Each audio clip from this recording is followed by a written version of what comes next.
Hello and welcome to Salute Your Sports. I'm Ncaa here with Tom Castleman. Guess who's back? Drew Brackett's back. The one, the only Mr. Brackett. Welcome back to the show. We've got a really fun show today. We're talking a lot of basketball, kind of recapping the NCAA tournament, also talking some NBA hoops, plus our baseball season preview. A lot of good stuff in the show today. I'm fired up. How are you guys doing? Doing pretty well. Got a nice little piece of baseball trivia. We'll go a little bit Shakespearean at times in the show as well. At least I plan to. And looking forward to it. The answer to your trivia question is Pedro Estacio. But we'll start with the NCAA tournament championship game from last night. Kansas rallies to win over UNC 72-69. A 15-point deficit at halftime for the Jayhawks. They go on to win. Comment, what do you think? UNC blow this game, or did Kansas earn the comeback? Well, as is always, I know this is a cop-out answer, but typically when something like this happens, it's usually a combination of both. I think Kansas obviously played amazing in the second half. UNC obviously did not. So I would say it's a combo of both. I'm going to lean a little bit more on UNC blowing it, though. I mean, in the last 25 seasons, UNC's 161-0 went up 15 at the half. This was, I believe, at one point they're down 16, which is, I think, the biggest comeback in tournament history, or the 60s Loyola team. Those are kind of the two biggest ones. So, I mean, you blow a lead that much, you got to say you did blow it. And we've seen this with UNC before, by the way. They blew a 25-point lead against Baylor, only to win the game in overtime. So I do have to say that I'm going to say a little more UNC blowing the game. I think KU played really, really tough defense. They played great defense in the second half. UNC couldn't get going. Got to give a lot of credit to Kansas. They played with a lot of heart, obviously. Remy Martin was a huge difference maker in the second half off the bench. So I will say that UNC blew it. Kansas earned it. But I'm going to say UNC blew it more because this was one of the biggest comebacks in the history of the NCAA tournament, specifically in the national championship game. And I think UNC just didn't have an adjustment. They didn't really go inside enough. I mean, they only had 6 free throw attempts in the second half, which is not nearly enough. You've got Caleb Love, who's a great driver. You've got Armando Bacot, who's a beast down low. To get 6 free throw attempts in the second half is pathetic. I mean, they shot up 12 threes, I think, in the second half. So they were just not shooting the ball well the whole game. They kept shooting threes, and that hurt them. And I think they should have given the ball to Brady Manick. UNC has kind of a big three, all averaging 15, 16 points a game this season. Love was 5 for 24. Bacot was 3 for 13 and playing injured. Manick only had 8 field goal attempts, and several of them were offensive putbacks. So I think that Hubert Davis had to say, hey, let's give Manick the ball. You guys are cold. Let's give him the ball. And I'll get to this maybe in a little bit, but I have a feeling if Roy Williams was still UNC's coach, that would not have happened, what happened last night. Yeah, well, I'm kind of same as you come in terms of it's always a combination of both when these sorts of wild swings happen.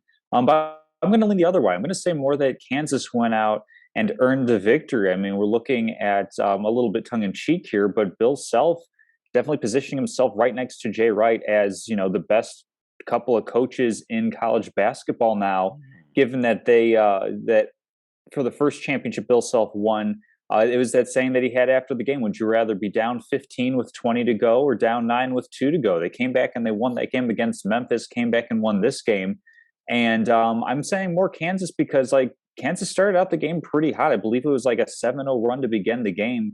So a little bit it was that I think UNC played incredibly, incredibly well for a solid stretch in the first half, but a combination of injury, lack of depth, that sort of thing, is kind of the reason why they fell short a little bit. So I think that they were a lesser talented team, or I should flip it the other way. Kansas was the more talented team, the more healthy team.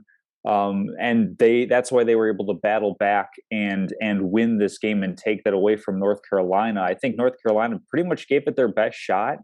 even if the shots weren't falling. I mean, once you're tired, your legs start to go a little bit. You're not going to be able to finish as much. Of course, we saw Baycott with a little run-in with a floorboard on the court, twisting his ankle at a really key possession in the game. I think it's one of those things where, just a freak thing that happened. But I'm going to lean Kansas earning it over UNC because I think both teams gave it their best shot. It's just Kansas was their best shot was a bit better. Yeah, Kansas played their worst half of the tournament in the first half. I mean, they couldn't throw the ball in the ocean, the amount of missed layups. And then on the other end, they were sending UNC to the free throw line. And so they just had to regroup, which is what they did. They probably knew they were the more talented team. All they had to do was get some layups. And right out of the gate, I think before the under 16 timeout, it was a single digit game. And so it's like, okay, we're back in it now. Mm-hmm. And they just figured things out. As far as what was the key to the comeback was the next one I was going to ask. But guys, I will say this. I'm not convinced that Kansas was the more talented team. I think that you had two teams that are roughly of even talent. I think we replayed this game 100 times. This might be a 50-50. I know UNC was an 8 seed, but they struggled mightily in the first half of the season. So that UNC team we saw in the second half was much, much different of the season, not in the game. I guess in the second half, they were a different team as well in this last game. But I don't necessarily buy that Kansas is the much more talented team. Both of these teams have a lot of really good recruits, but UNC's got a boatload of talent. This is actually one of, ironically, Kansas's least talented teams, and it's the one that wins the national championship. I mean, Abaji is an NBA guy, but he may not be a lottery pick. He might be the only NBA guy on their team. I mean, UNC has Love, maybe Baycott. I mean, they're pretty close in talent, personally, I think. And it's one thing to say UNC, obviously they tried their best, but I don't think that was UNC's best shot.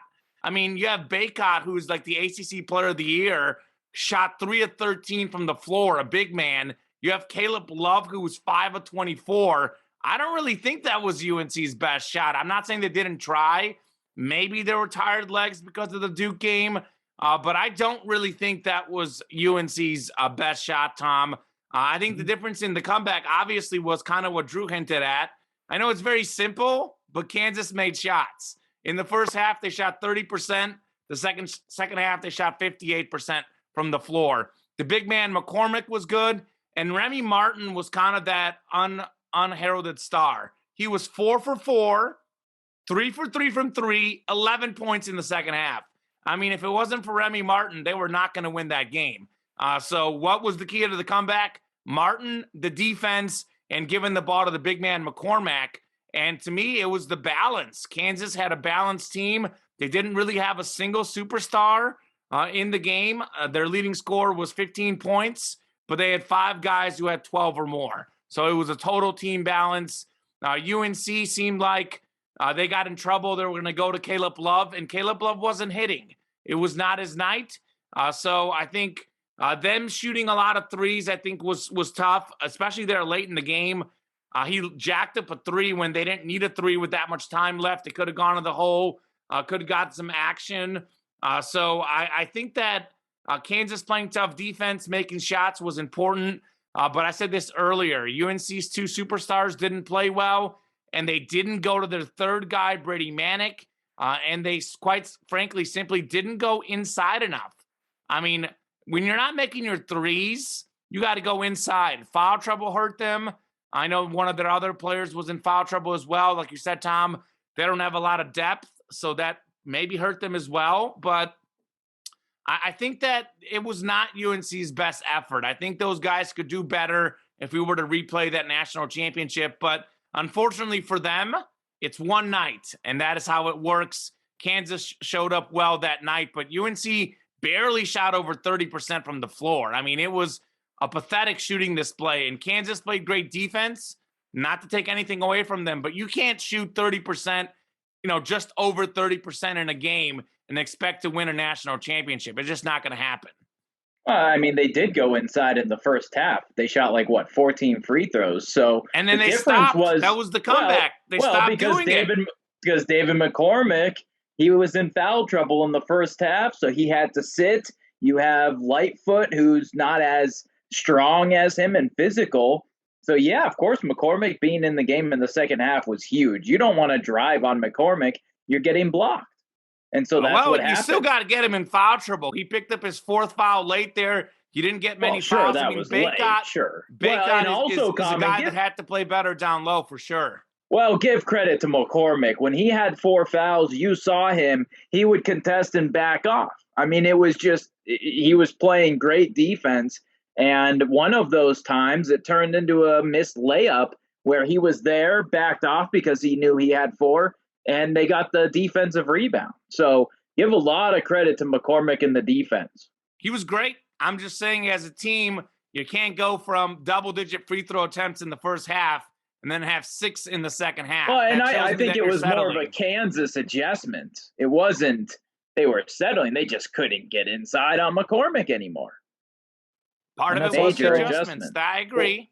Well, and it's also a little bit. It's also a little bit where fatigue comes into play because, like, they had that really, really big game on Saturday, and then looking at the minutes here, you have all your starters going pretty much 30-plus minutes with only one guy coming off the bench. So it could just be, I mean, like, these are really well-conditioned kids, but let's face it, they're kids. It could have just been that they're tired. It's hard to, drive to the basket effectively when you're facing, both an emotional letdown off of the Duke game. And also it's the second half of 2 games in 3 days. There's a lot of adrenaline in there. I mean, these aren't professional players that are used to playing like back-to-backs or 2 and 3s type of thing. So I think that's part of it too, why there was that steep fall off in the second half for the Tar Heels. That could definitely be it. I just feel like you're UNC. You don't blow a 15-point lead. Like I said, in the last 25 seasons, it's never happened for that program. They were 161-0 in the last 25 seasons, went up 15 at the half. I mean, obviously, Kansas was amazing. I'm not taking anything away from Kansas. They played incredible defense. They played disciplined, and they shot lights out in the second half. But it's like you can't do that twice. What's frustrating for me is that they did this against Baylor, and I know Maddox got hurt against Baylor, or he got fouled out. He got thrown out on like a flagrant 2 or something like that. So, and maybe like learn from that though. Like they had to have some, and like ironically, like they didn't give the ball to Maddox in that championship game. He got like half of his points off offensive putbacks. So I just would have liked to see them learn from that game a little bit. So I do give a lot of credit to Kansas, but there's got to be 2 sides to that. I think you can make a case for Kansas being the better team, but I don't think Kansas is, 18 or 17 points better in a half than UNC. And that's what happened in the second half. 3 points better in a game, though. I guess. I mean, Kansas is definitely a better defensive team than Duke was. I mean, there's no question.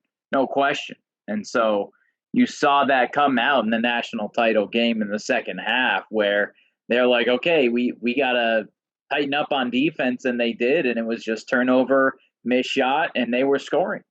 And Caleb Love did try to go inside a few times, but he was just off. His layups were off.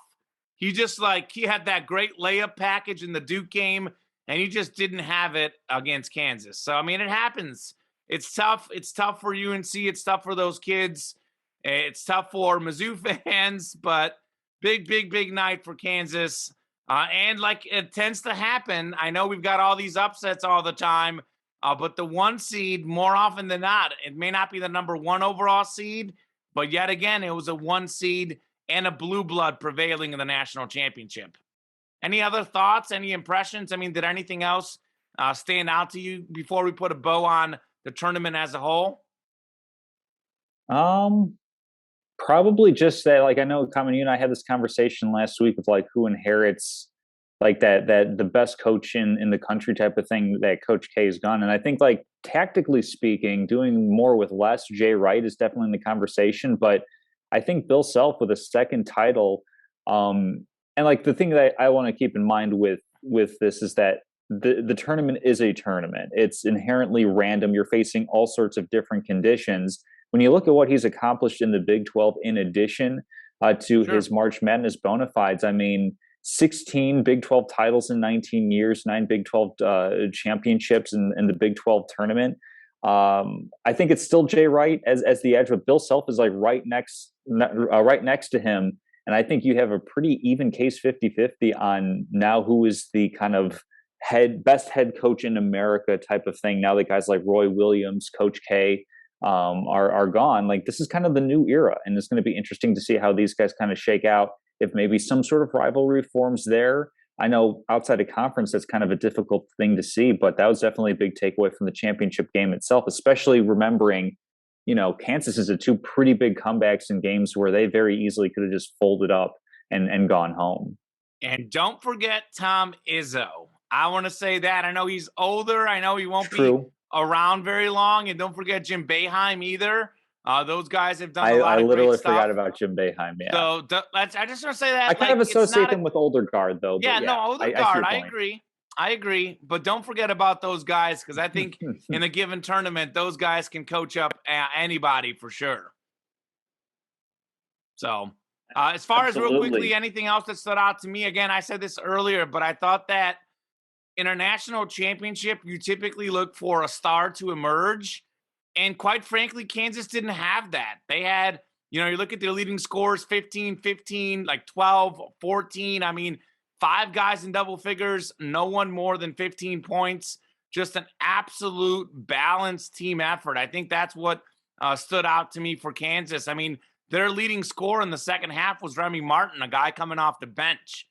So you were talking about like bench depth, and UNC doesn't have that many bench guys. It was KU's bench and KU's balance that was a difference. I mean, I think Abaji is their star player. McCormack is obviously very good, but those guys did not take over the national championship game. It was definitely a team by committee type thing for Kansas. And I thought that was very, very interesting. And I think that speaks to how good Kansas is.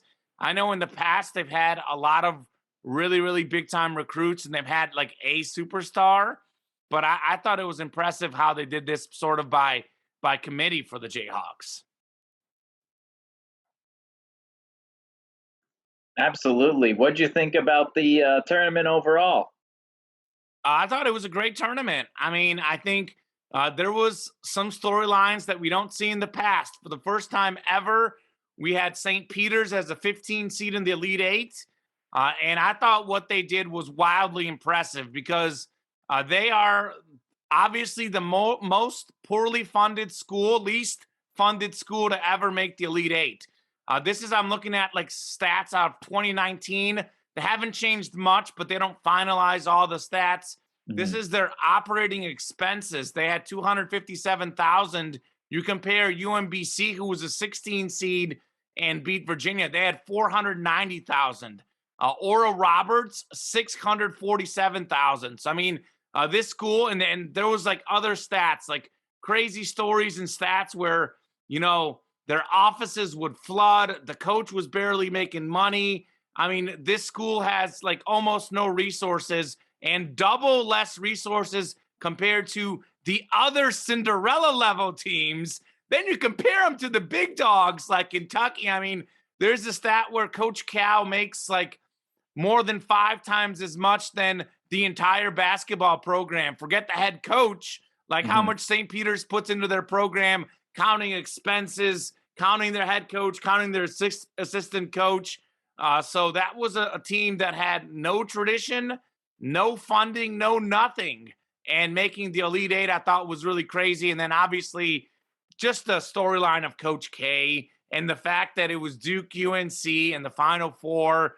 That was amazing. And this tournament always delivers early on in the tournament. We have all these upsets. It happens every year. We've never had the 15 seed to the Elite Eight before. But I thought it was great to see how good the Final Four was. I thought we had one of the best semifinal games I've ever seen in UNC and Duke. And I thought we had a great national championship game with twists and turns. Villanova, Kansas had its moments too. Wasn't necessarily a great game, but not a bad game.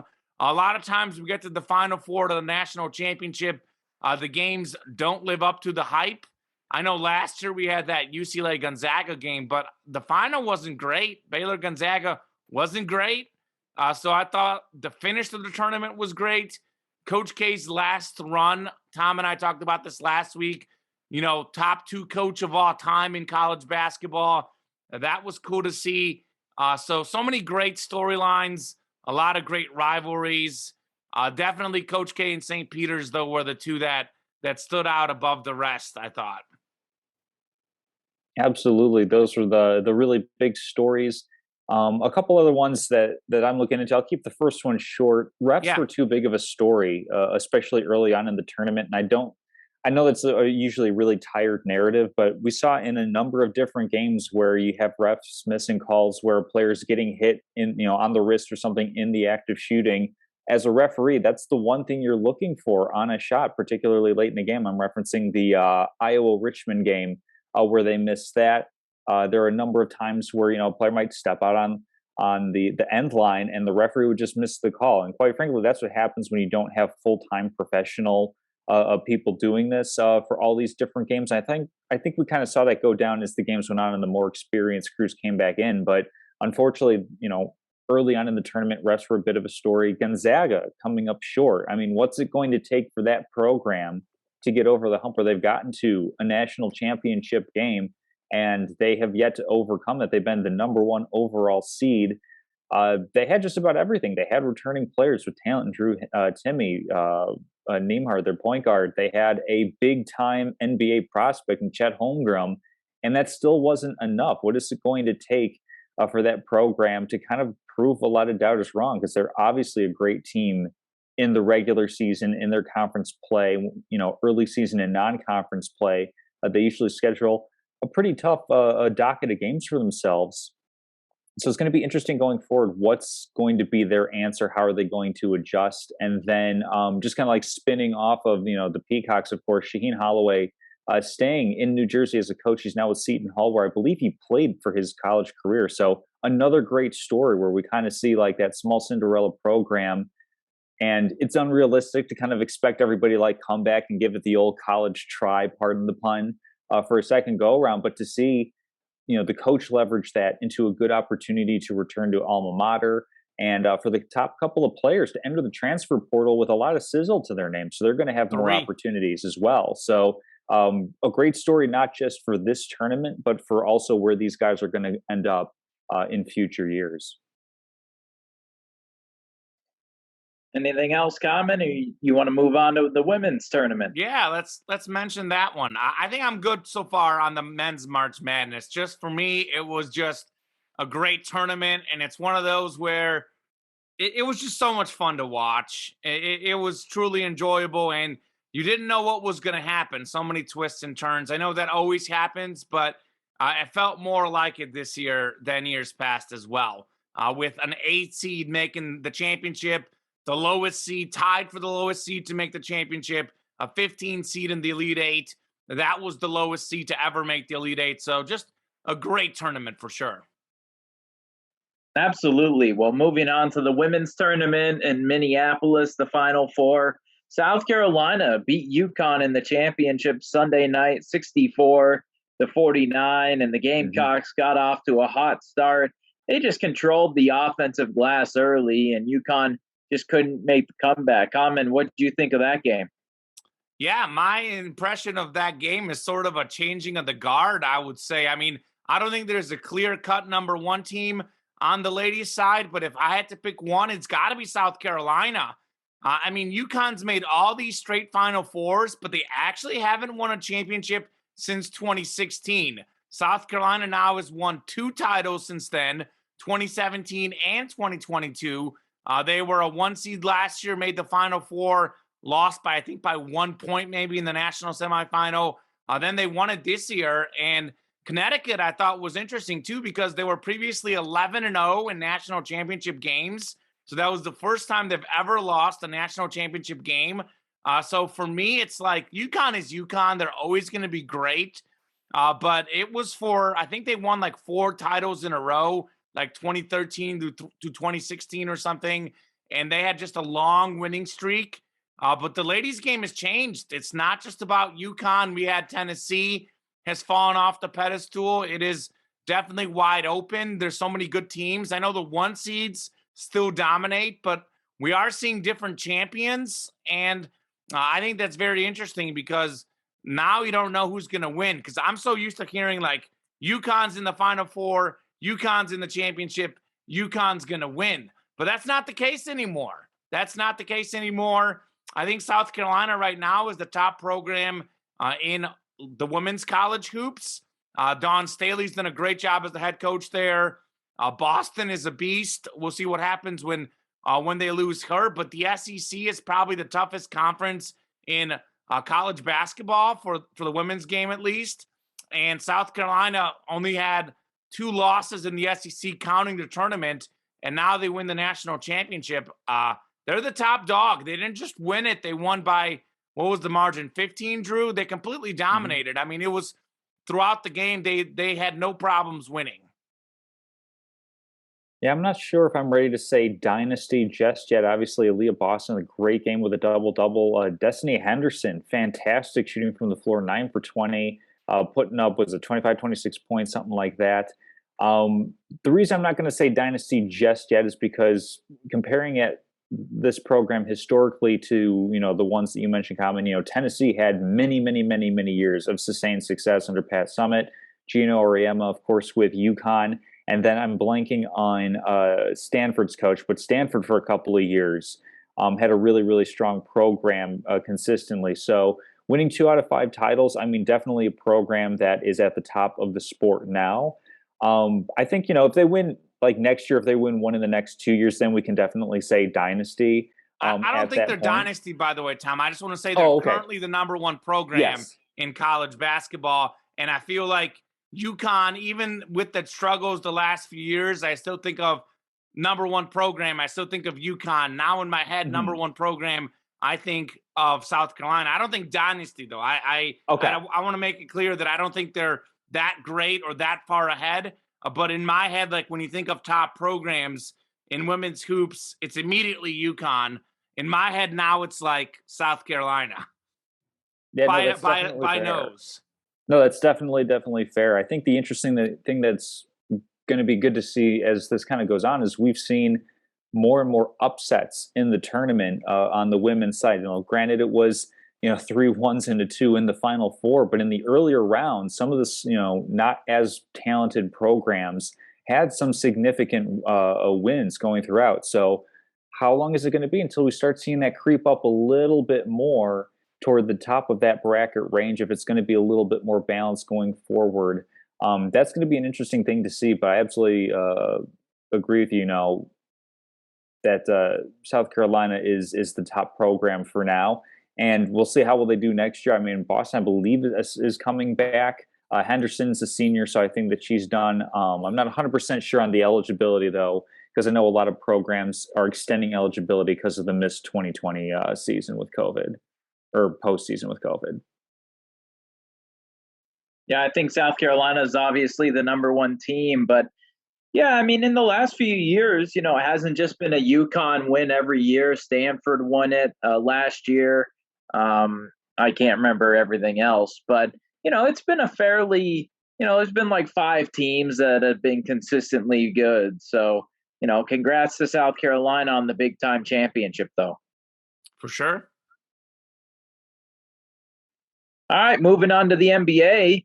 As I said on this show about a month ago, the Lakers, 11th in the West. I said they might not make the play, and you guys were convinced they would get in, but they're likely going to miss the play-in tournament. What's going on with them, Common? Yeah, the Lakers are done, by the way, and I will do something on this show that I haven't done before. So prepare yourselves. You guys are going to be in for a surprise. I'm going to call out a Mr. LeBron James for negative reasons. I don't like how LeBron James missed the game Sunday. I don't like how he's going to miss the game tonight. I think until you're mathematically eliminated, your star player should be playing. It's about having a winning culture, and it's about winning games. And obviously, LeBron is unbelievably good, and it shows when he doesn't play. He's missed a couple games lately. What's happened? They've lost. We're not going to win without LeBron James. But I want to see LeBron James lay it on the line. I actually saw a funny thing, and you guys know I think LeBron is definitely better than Kobe, but it was a thing I saw online, and it just made me chuckle. I was like, oh, man. It was like the Lakers had one of the worst losing seasons, and there's Kobe Bryant playing with like one arm still out there on the court. I don't like that LeBron James is not playing late in these games. It rubs me wrong. I don't like it. I also feel like Anthony Davis, I know you don't want to rush a guy back, but I feel like he could have been back a little sooner.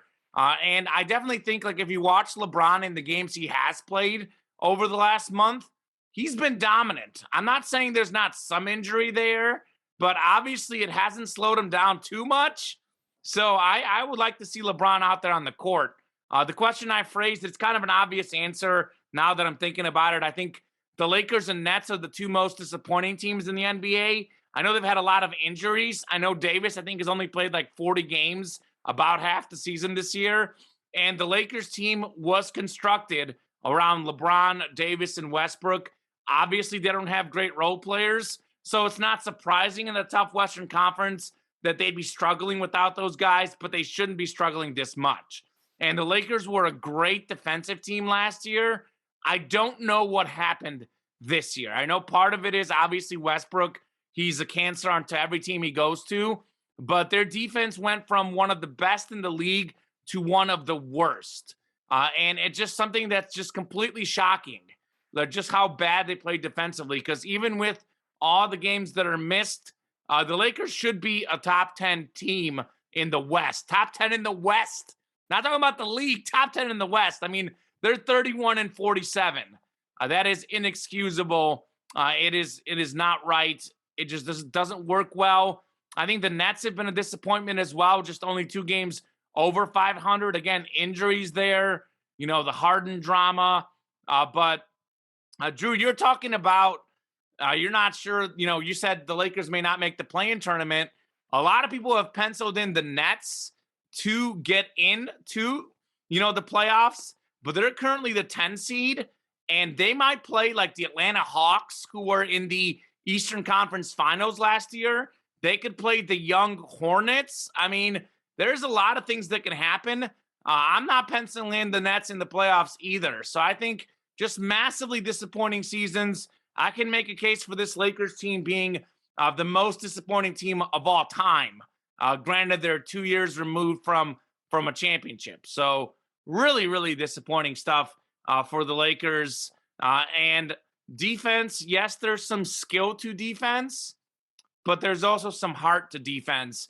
And you can't go from literally, I think they were like top 3 defense last year, and now they're lower than average among the bottom. Like, it can't be that big of a turnaround. I know Davis does a lot for defense.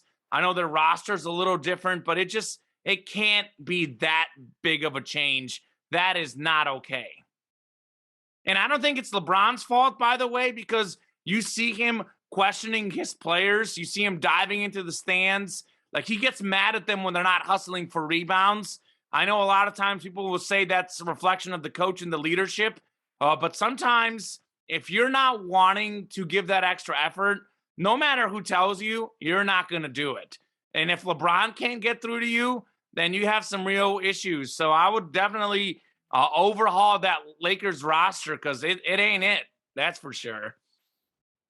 Well, it kind of calls into question, you know, what exactly defines a winning culture, and kind of, you know, what happens to certain players that, you know, do go to teams, do have success, do win championships, but then when they leave those franchises are a little bit in shambles at times. I think that Lakers are probably, I would say the Lakers are more disappointing than the Nets are. I don't know how I feel about that, because I think the Nets are pretty disappointing too. I mean, you can say whatever you want about, you know, Kyrie and standing up for what he believes in, but point blank, he's only been available for about half the games this season because of a personal choice that he's making, just because he wants to prove a point or something along those lines. There's no real scientific reason why he cannot just reverse.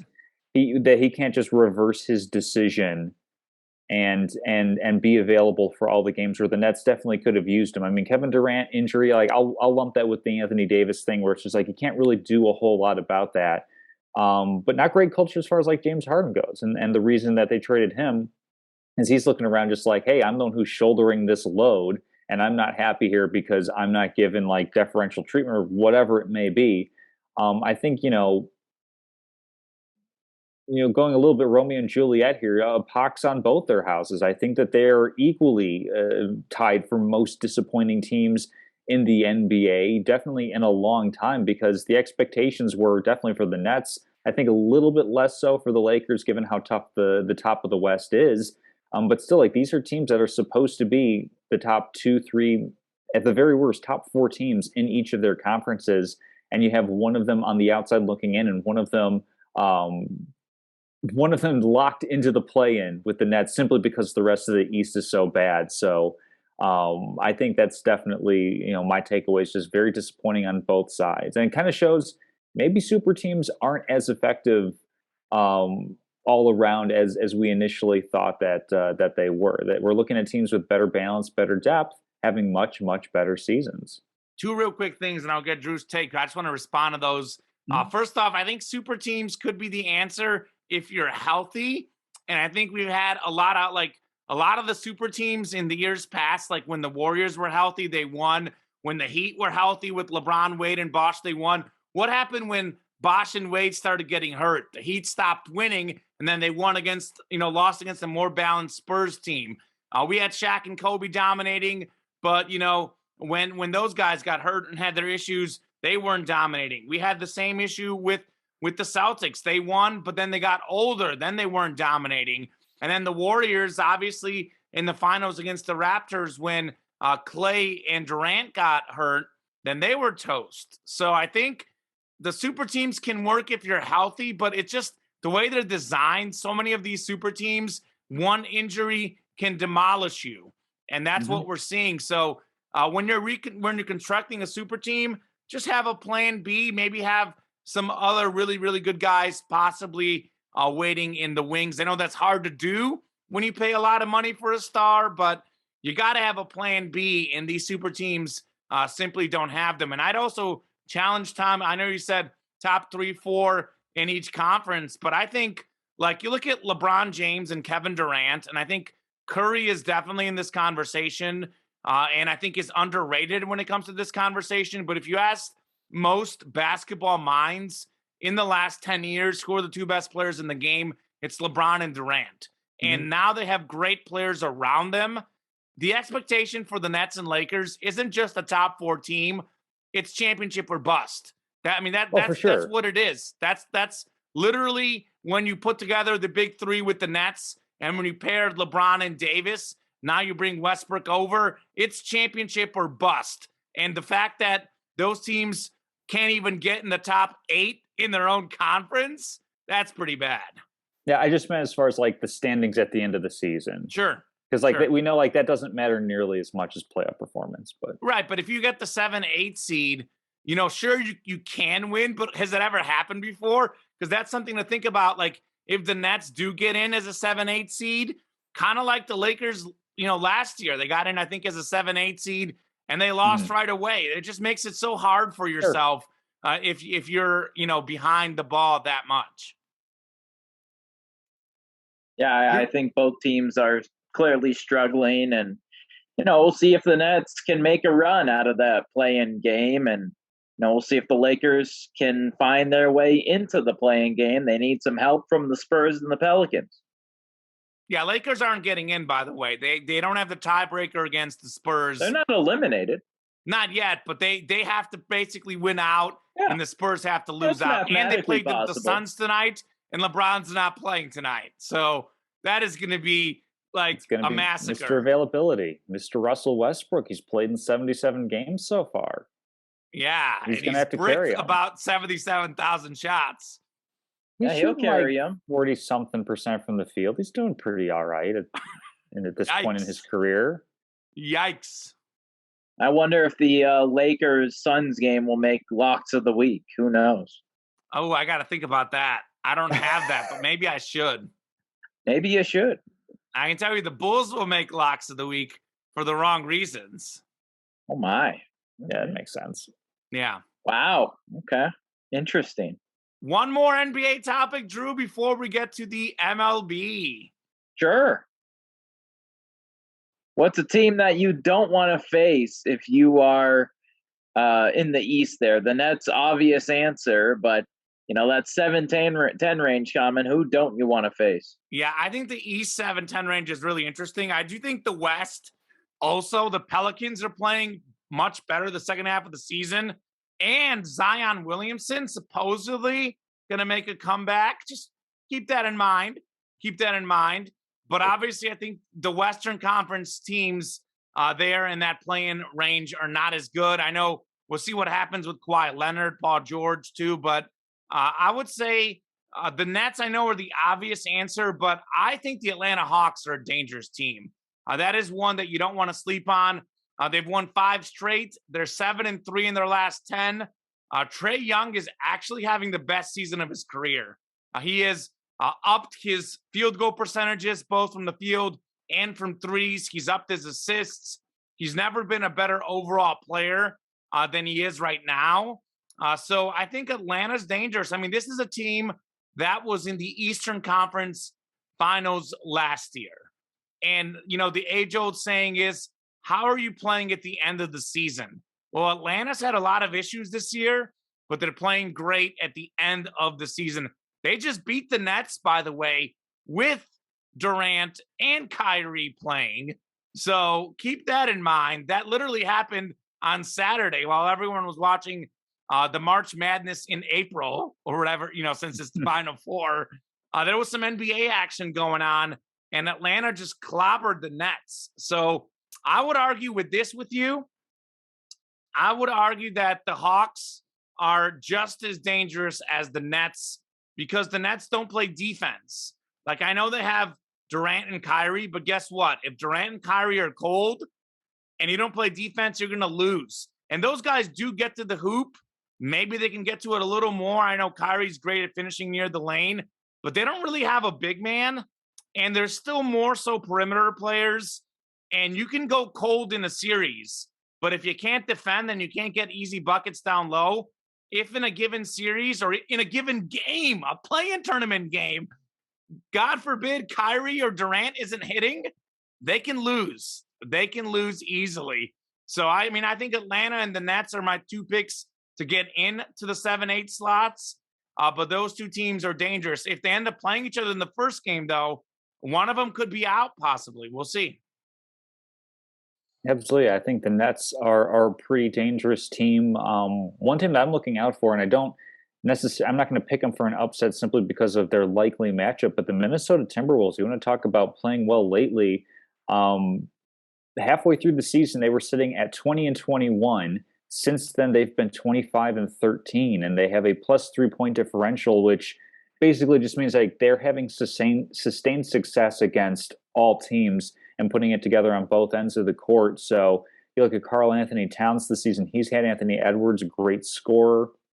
They just have pretty good balance. And then they have that X factor in Patrick Beverley where he's not, a great offensive player. He's not even, he brings intensity to defense. He brings an attitude. He brings an edge to the Timberwolves. And it's kind of hard to quantify intangible things, but look at how that team has been the past couple seasons, and then look at them now that they have him on the roster and the mentality that he has brought.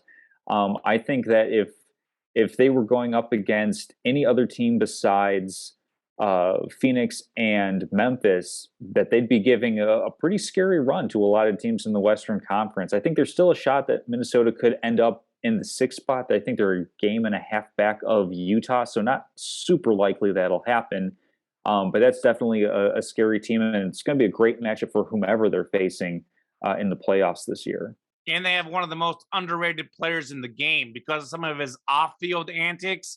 D'Angelo Russell is very good.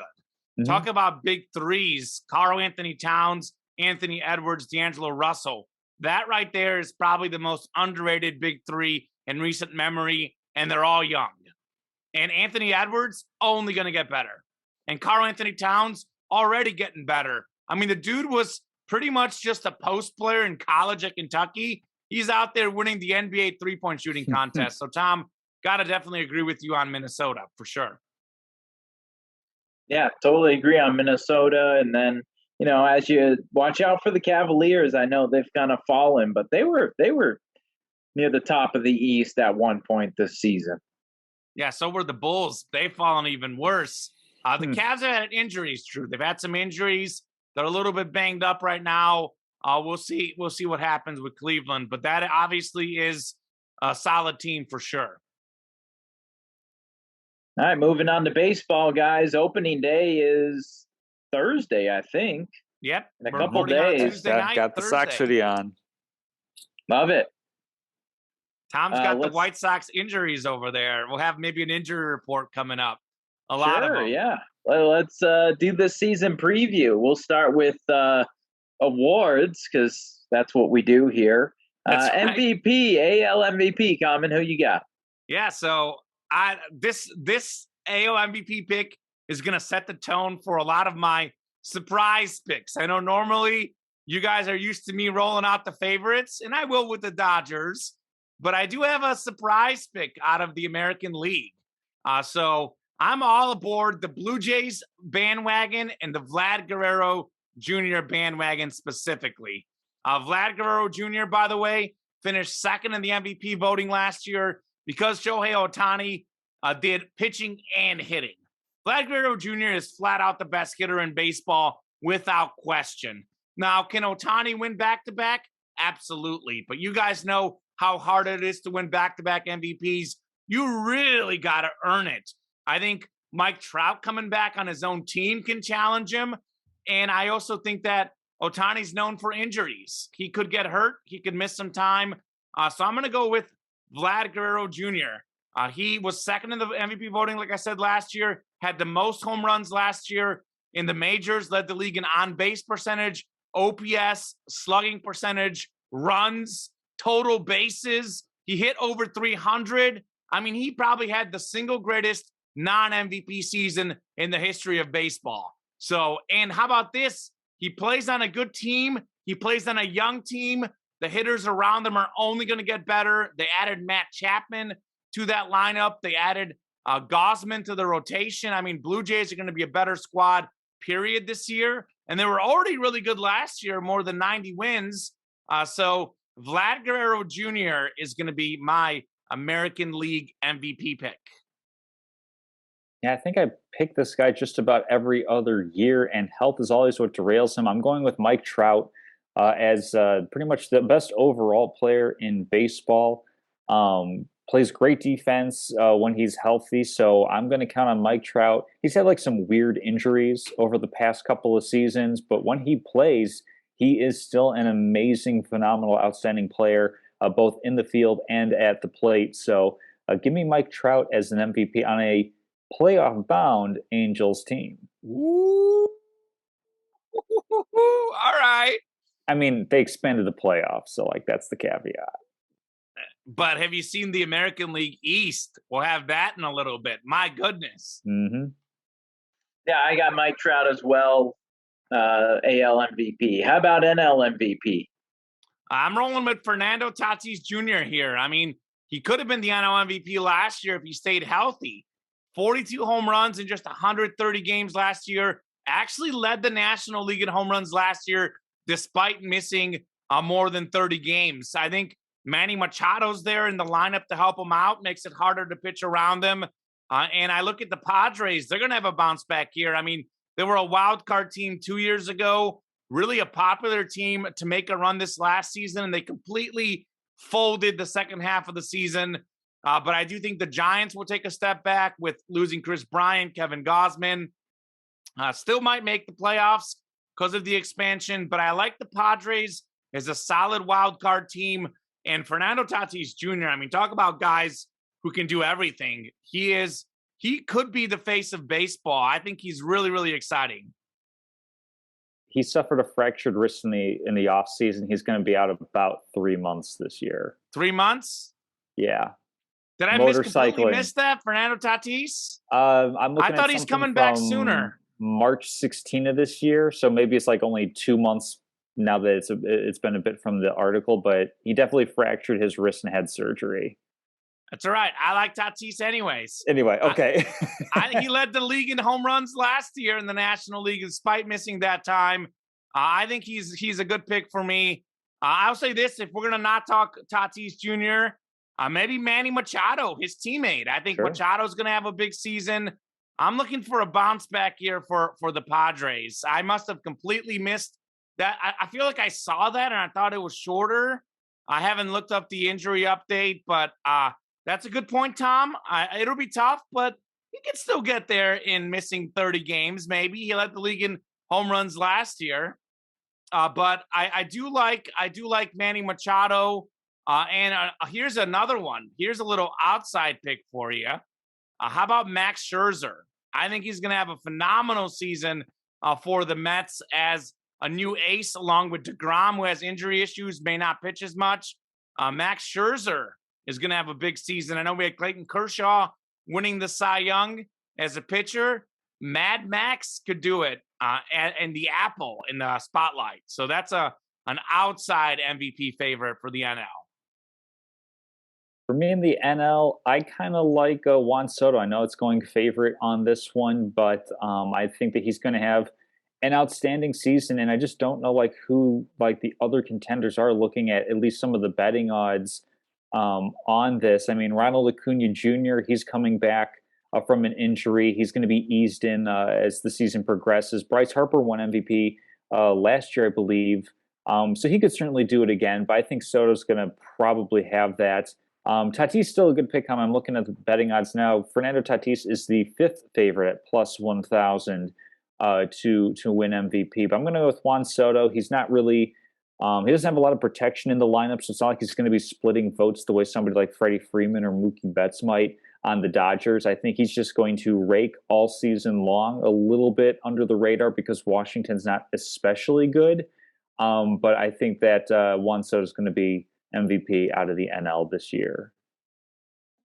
I'll take Freddie Freeman. You brought him up on the Dodgers, and he's going to have some. It's going to be tough to pitch around, the Dodgers players because everybody's good. So you just have to pitch to him, and I think that's going to be a difference. So give me Freddie Freeman, NL MVP. Move on to the Cy Young. Common, who do you have for the AL Cy Young? So I'm going to go with a big surprise here for the AL Cy Young. I'll give you guys a long odds guy that I think could do it. So he is tied for the 6th best odds in the American League at plus 2,000. I'm rolling with comeback player of the year, Justin Verlander. Verlander, after missing all of last season following Tommy John surgery in the Grapefruit League in the spring training, striking out 15 batters, allowing 11 hits, 2 runs over 13 and 2/3 innings. So he's getting strikeouts. He's not allowing runs. It looks like Verlander is back to his great self. And the Tommy John surgery has actually rejuvenated a lot of players' careers. It is in some ways, it actually makes you better. Because think about this. Your arm is as good as it was, and you've had an year off from throwing. And obviously, Verlander's already adjusted. He's obviously already won this award, and he's got incredible stuff. He plays on a great team that will get him a bunch of wins in a weak division, I think. So Verlander, I think, is going to be the American League Cy Young. Long odds, plus 2,000. Put the money down on Justin Verlander. Well, speaking of somewhat long odds and easy divisions, I'll go with Lucas Giolito. He was my pick last year, and I'm sticking with him this year. The AL Central, not particularly strong, so he'll be able to feast on the Royals at the bottom of the division. The Twins have some good players, especially picking up Carlos Correa. Tigers are going to be a little bit scary. The Guardians very well could have a sell-off for Jose Ramirez. Their best player is going to be elsewhere at some point this year. And White Sox having a couple of injuries. They're going to have to lean on Lucas Giolito to pitch deeper into games a lot more to save the bullpen a little bit.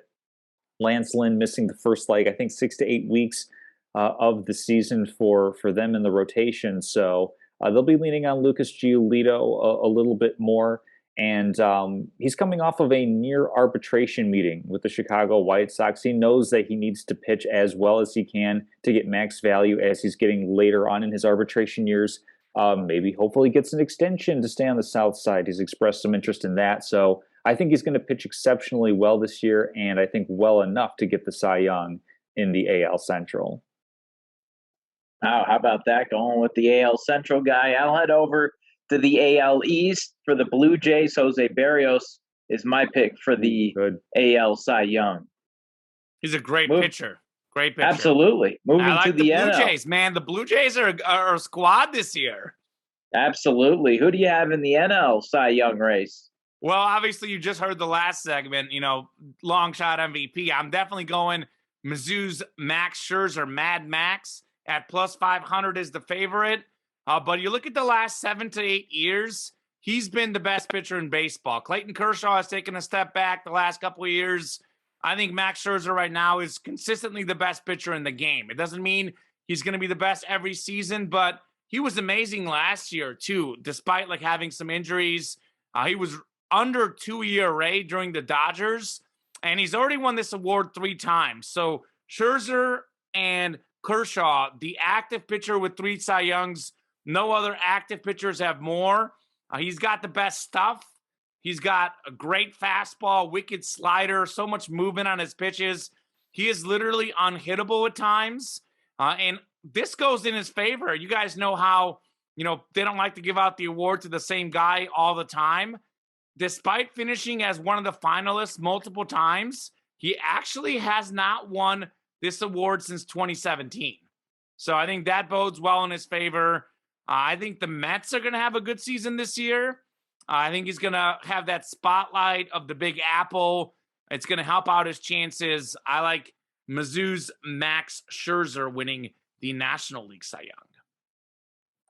Yeah, sticking with my theme of really good pitchers in really weak divisions, give me Corbin Burnes out of Milwaukee. He was really, really heavy on the strikeouts last season, and nobody in the NL Central really did anything to improve. In fact, the Reds out of Cincinnati actively made their team worse, basically, in terms of trading off a bunch of talent. So give me Corbin Burnes as the NL Cy Young. And by the way, the Pirates are always... What was that, Drew? Didn't he win it last year? I actually don't know. I thought, was it Robbie Ray? Robbie Ray was in the AL. Let me just check real quick. Look. Oh, no, he did win it last year. He did win it last year. Repeat. Sticking with the repeat. All right, then. repeat. Wow. All right. Well, I'll say this, that division is really bad, Tom. I know the Cubs, obviously, they moved their stars the second half of last year, but they've got no one good. The Reds are dropping guys. I think the Pirates never have anyone good. So that leaves the Cardinals. They're just okay. But it is definitely, well, I don't know. The NL and AL Central, those are the 2 worst divisions. You can debate which is the worst. Yeah. The AL Central might be actually even worse, but those are some pretty bad divisions for sure. So he should definitely feast for sure. I'm going to go with Zach Wheeler on the Phillies. I think he's going to have a heck of a season pitching there in Philadelphia. It's a bold pick. I like that, Drew. Absolutely. Moving on to, what are we moving on to? The AL East. We're going to pick who's going to win the divisions in the AL, then the wild cards, then same deal in the NL, and then we pick the champ to round it out. So the AL East is the first one we'll get started on. This is maybe the best division of all time. I could argue for sure the best division right now. I think the Orioles are what's hurting the division, but obviously going up against the really good teams also hurts them. I mean, we had the Rays last year, had 100 wins. Red Sox and Yankees, 92 each. The Blue Jays, 91. So, I mean, those are 4 squads that all had more than 90 wins. I'm going to go with the mini upset here. You guys know what's coming because I talked about it earlier, but I like the Blue Jays to win the AL East. Vlad Guerrero Jr., my pick for MVP. Matt Chapman, they joined him on the lineup. They improved their pitching by adding Kevin Gausman. They've got a really, really good team. They've got a great roster. They can hit, they can pitch. and those young guys are only going to get better. We call them the sons of former legends. I know they have Bichette, son of Dante Bichette. I know Biggio, however you want to pronounce it. He is the son of the great Craig as well. So, and then Vlad Guerrero Jr., son of Vlad Guerrero Sr., the great Montreal Expos. So a lot of young players only going to get better. Matt Chapman is a great player. Helps their offense with power, also helps their defense. Great fielding third baseman. And I think that rotation was already okay. Now they've got a couple big dogs with Kevin Gausman coming over from the Giants. So they will be in good shape to dominate. Toronto, I think, will win a very close race. I think it's truly going to be a 4-team race the whole season. But I got to go with an upset somewhere. So I'm going Blue Jays to win the AL East. Would it surprise you? It's not. The Blue Jays are the betting favorite currently. Absolutely. Plus 150. That's shocked. Yeah. Really? Yeah. Absolutely. Well, they've done a lot to get better. There you go. Yeah, you're Well, like, what are the Yankees at? Not a chance. Yankees are second favorite, I think, at plus 300, I want to say. Plus really? 240. What happened to the Rays? Why are the Rays so low, too? Rays are plus 300. That could be your upset pick. I think it's just like name recognition and talent. Like eventually, like people are going to bet against the Rays because eventually nickel and diming is not going to work, and they're not going to be able to outcompete the teams that actually have a lot more talent. I'm going to go with the Blue Jays as well. Their rotation also looks really, really good.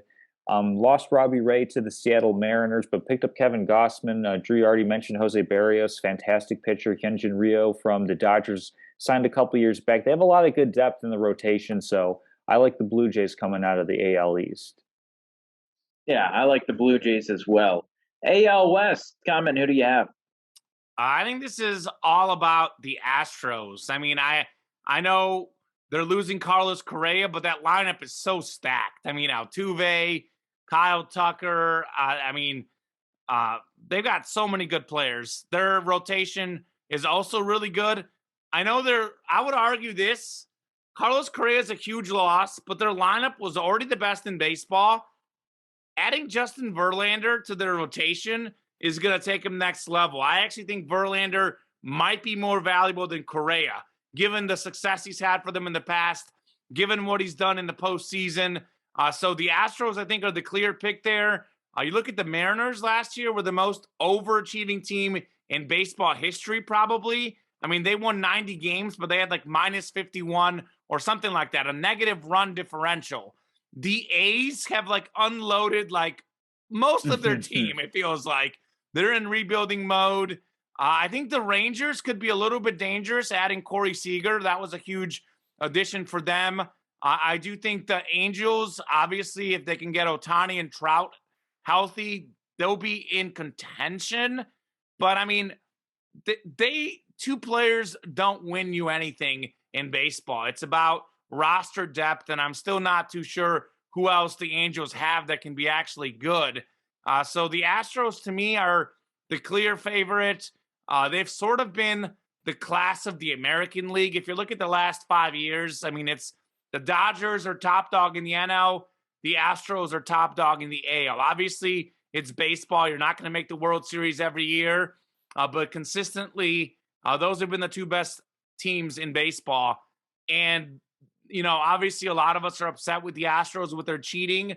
And I do think it helped them a little bit. But I also think it's sort of like the deflate gate with the Patriots, sort of like the cork bats, you know, in baseball. I think that it helped, but they were so good that maybe it didn't help as much as people thought. Maybe they didn't need the help, because I thought they had a big bounce back season last year. I'm not sure if they still didn't do anything. Who knows? It's the Astros. But the sheer talent they have is definitely the best in the division for sure. Yeah, most talented, most depth-filled team, because they, in addition to having great top-end talent, they have great scouting and development in the minor leagues as well. Obviously, losing Carlos Correa, he's like a 5 or 6 WAR player, something like that. The guy they have replacing him at shortstop is pretty decent from what I've been hearing as well. So Astros, I think, are going to have a pretty easy time winning the division, especially as they get late in the season. They're going to add at the deadline. I think that's going to separate them a little bit from the rest. So give me the Astros. I'll take the Astros as well. AL Central. Common, who do you have? Yeah, I mean, AL Central, this is a very, very weak division. Tom, the White Sox were the only team that finished above 500 last year. The only team. Let that sink in. One team in the whole division finished above 500. I know the Twins are obviously getting better with Carlos Correa, but they were in the cellar last year. So I don't think he's going to, make them 20 games better.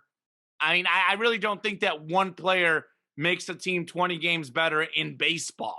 They might in basketball, possibly, obviously in football wouldn't be 20 games, but a high percentage possibly with the right quarterback. But there's just not enough talent in that division. They were all under 500 besides the White Sox. The White Sox lost Rodon. They've got an injury to Lance Lynn that you talked about. I know they had a reliever and a right fielder get hurt. They've had a lot of injuries.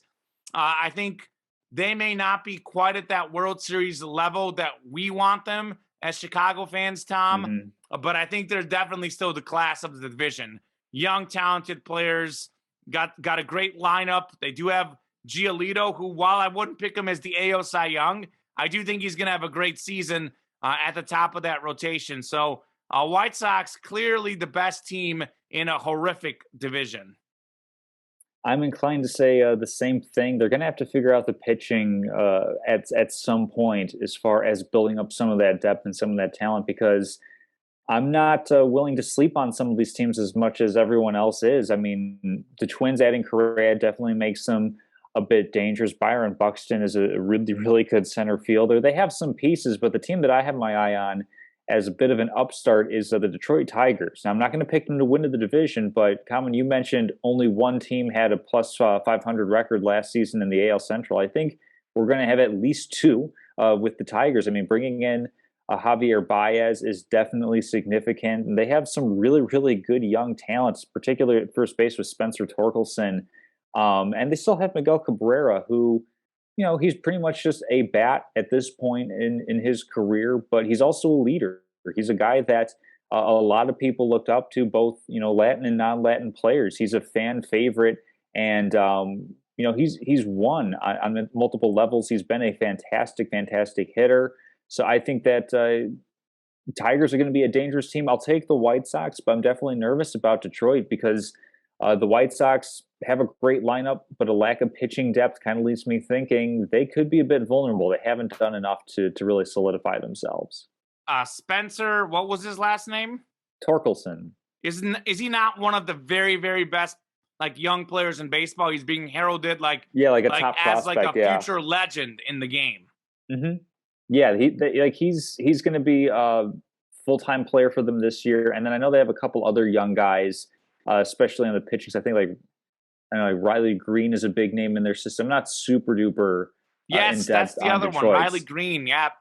But they have some young talent. They could definitely be dangerous. I think they'll make a lot of noise. And then you factor in they have AJ Hinch, really, really good manager. He can get the most out of his players. So Detroit will be dangerous. I think they might push the White Sox a little bit. We'll see how it goes.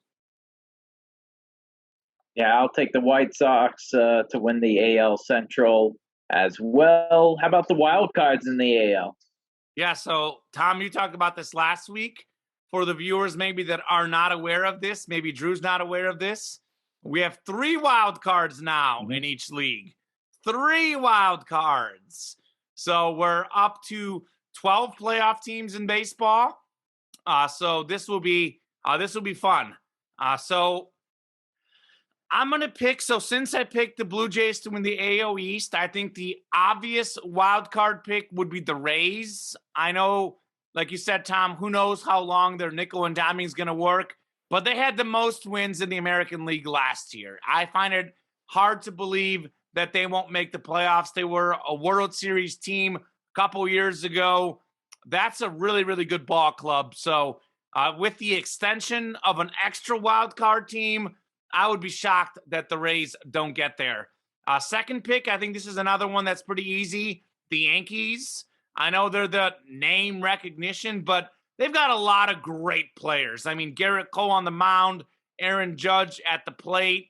They've got so many. They got a great lineup. Quite frankly, the Yankees had so many injuries last year that if they can even get some of their guys healthy, we're talking about, teams that added in free agency. We talked a lot about that last week, Tom. The Yankees are adding simply by getting healthier. So I think New York is the other obvious wild card pick. And I think you look at the Rays, Yankees, and Blue Jays, like stack them up however you want. I did pick the Blue Jays in the AL East, but I think those three teams are playoff level teams. The last wild card is where I really struggle. I think it is very, very wide open. I think there's a host of teams that could get it. I think to me, it's going to go down to the Red Sox and Angels. I do like Ohtani and Trout together, but I'm going to pick Boston ultimately. I mean, this was a team that made a run in the playoffs last year. It is the Boston Red Sox. They're a great team. They've got the money to spend. They've got the tradition. So I'm going to go with 4 teams out of the American League East all making the playoffs. I know that's bold, but I think the AL Central isn't good at all. I don't think they're going to get a second wild card. And the AL West is not great. I think Seattle overachieved. I think Oakland is unloaded. While I think that the Angels and Rangers will both improve, those teams were well under 500 last year. I mean, how much can they improve? Because they've got a long way to improve if they're going to make the playoffs.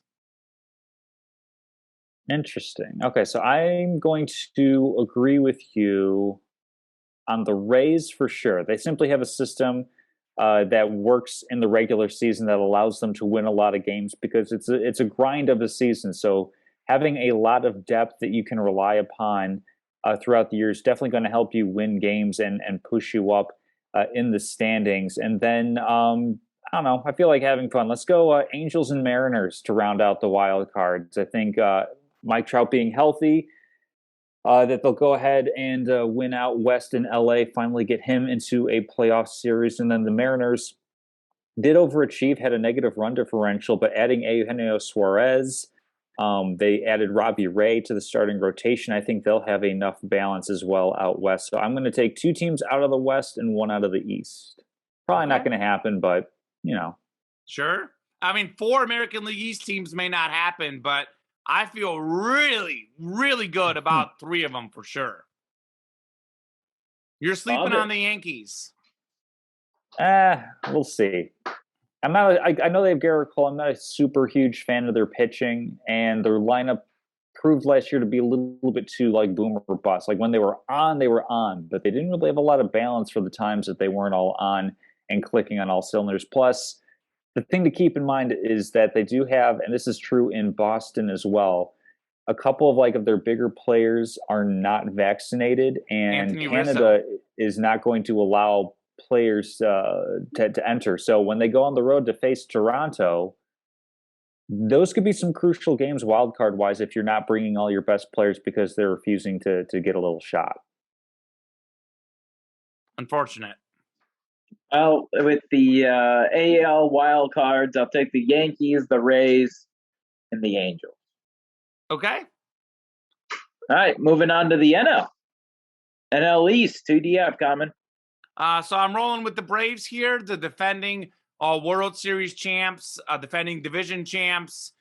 They're getting essentially, I think he's rated top 10 player in baseball. I know they had the new player rankings come out. By the way, I think that Ohtani was ranked number 1. It was the first time that Trout wasn't ranked number 1 in a long time. But Ronald Acuna Jr., I think, was number 10 on that list. He is a phenomenal talent. I know they're losing Freddie Freeman, but they're also getting Jensen, Kenley, the Dodgers' old closer. They are getting some good players. Matt Olson, I think, not as good as Freddie Freeman, but similar level player, very good player as well. So I like the Braves. I do think the Mets will be dangerous. I know getting Max Scherzer is huge. I think DeGrom is slated to miss some time, but if they can have those 2 guys together, even for some of the season at the rotation, Alonso, Cano, I think is on the team as well. Lindor. The Mets, I think, to me, are definitely going to be a wild card team. I think they can push the Braves, but I think the Braves already won the World Series without probably the best player on the roster. I'd say almost for sure now that Freeman's gone. So adding him, I think, is going to be huge. And now they already have that winning culture. So Atlanta should win the NL East. I like the Braves as well. I think it's going to be a tight fight with the Mets and the Phillies, two teams that I'll have. I know I'm jumping the gun with this, but I'll have those teams in the wild card. I think it's going to be a really, really tight race between those three. It's just they're all really, really talented and really invested in the season. We've seen the Phillies adding and Steve Cohen with the Mets adding, and then it's basically we're keeping up with the Braves. So I think Atlanta, I give a slight edge to win it out for that division. I'll take the Braves as well. NL West.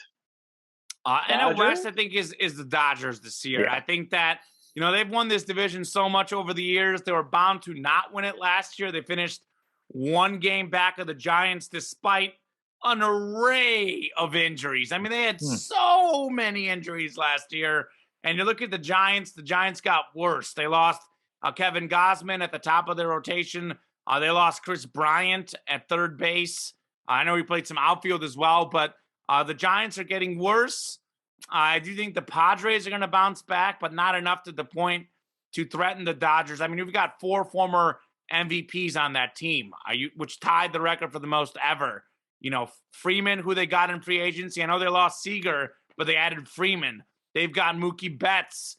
Bellinger, I'm a little concerned about. He struggled mightily in spring training. He was really bad last year, but if they can get even close to what he was during this MVP season, that'll help a lot. They still got Clayton Kershaw. Walker Buehler's a great starter. I know Trevor Bauer works his issues out, is really good. They've got a great rotation. They've got great hitters. That definitely, to me, is the top team in the NL West without question.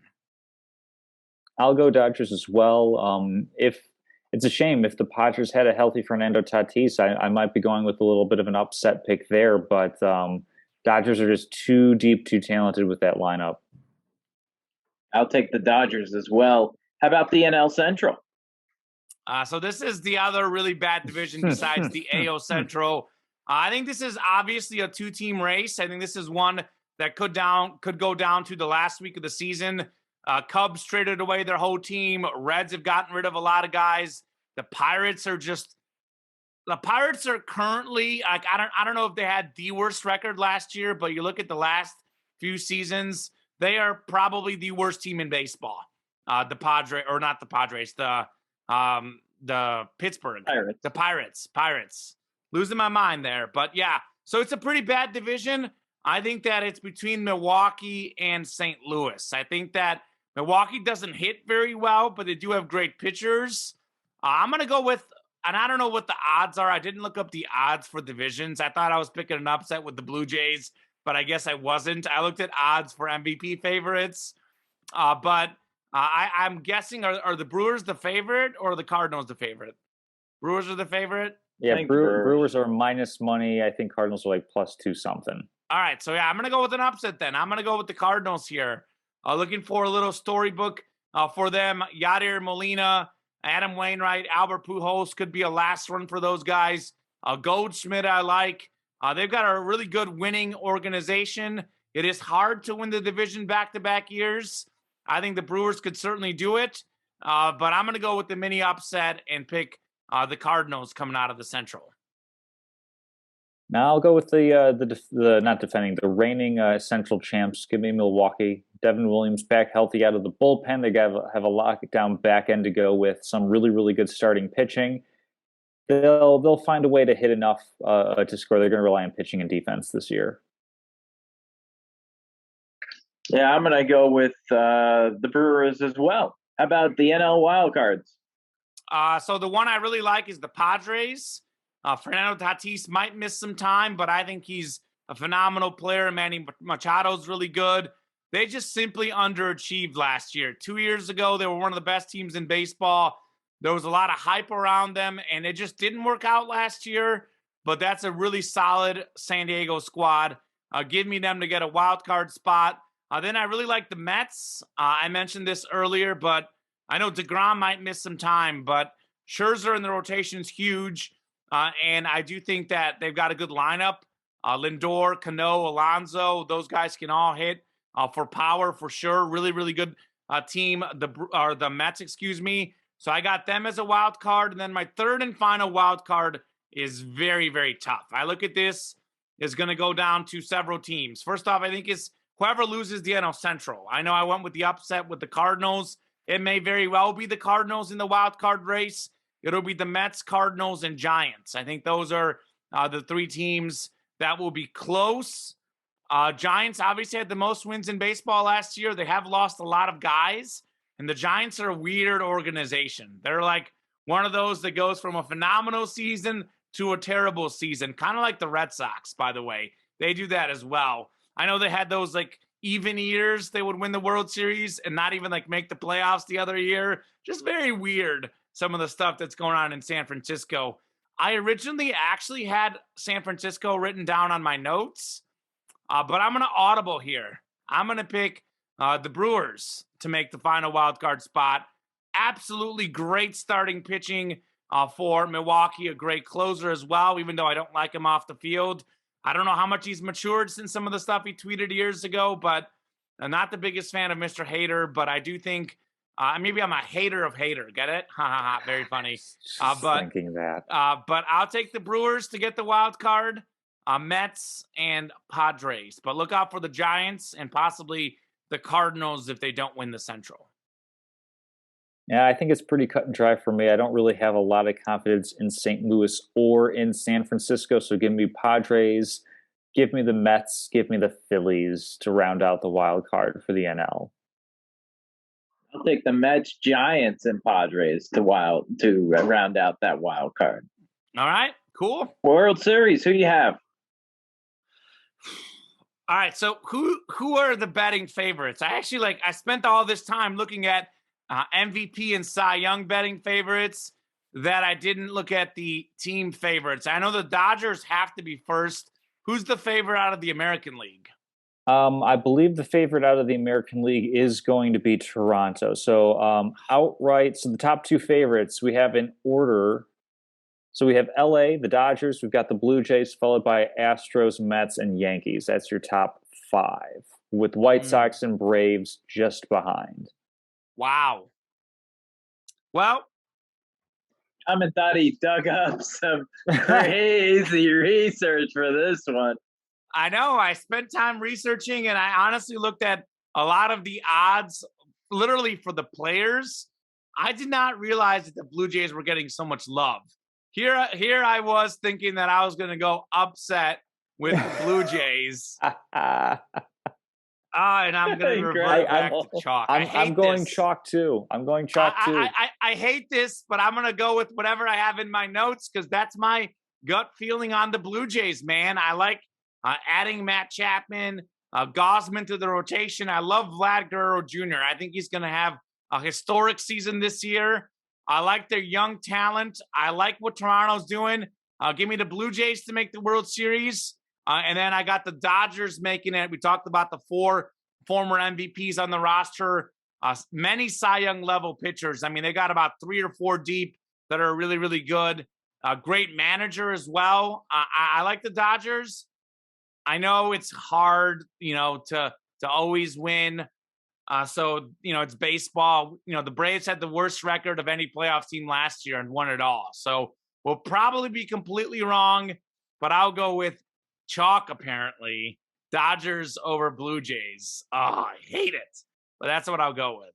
Well, I'm going to flip that, so it's at least a little bit different. I got Blue Jays over Dodgers. I really like what Toronto has done, and I always like seeing kind of like the not necessarily like name brand favorite.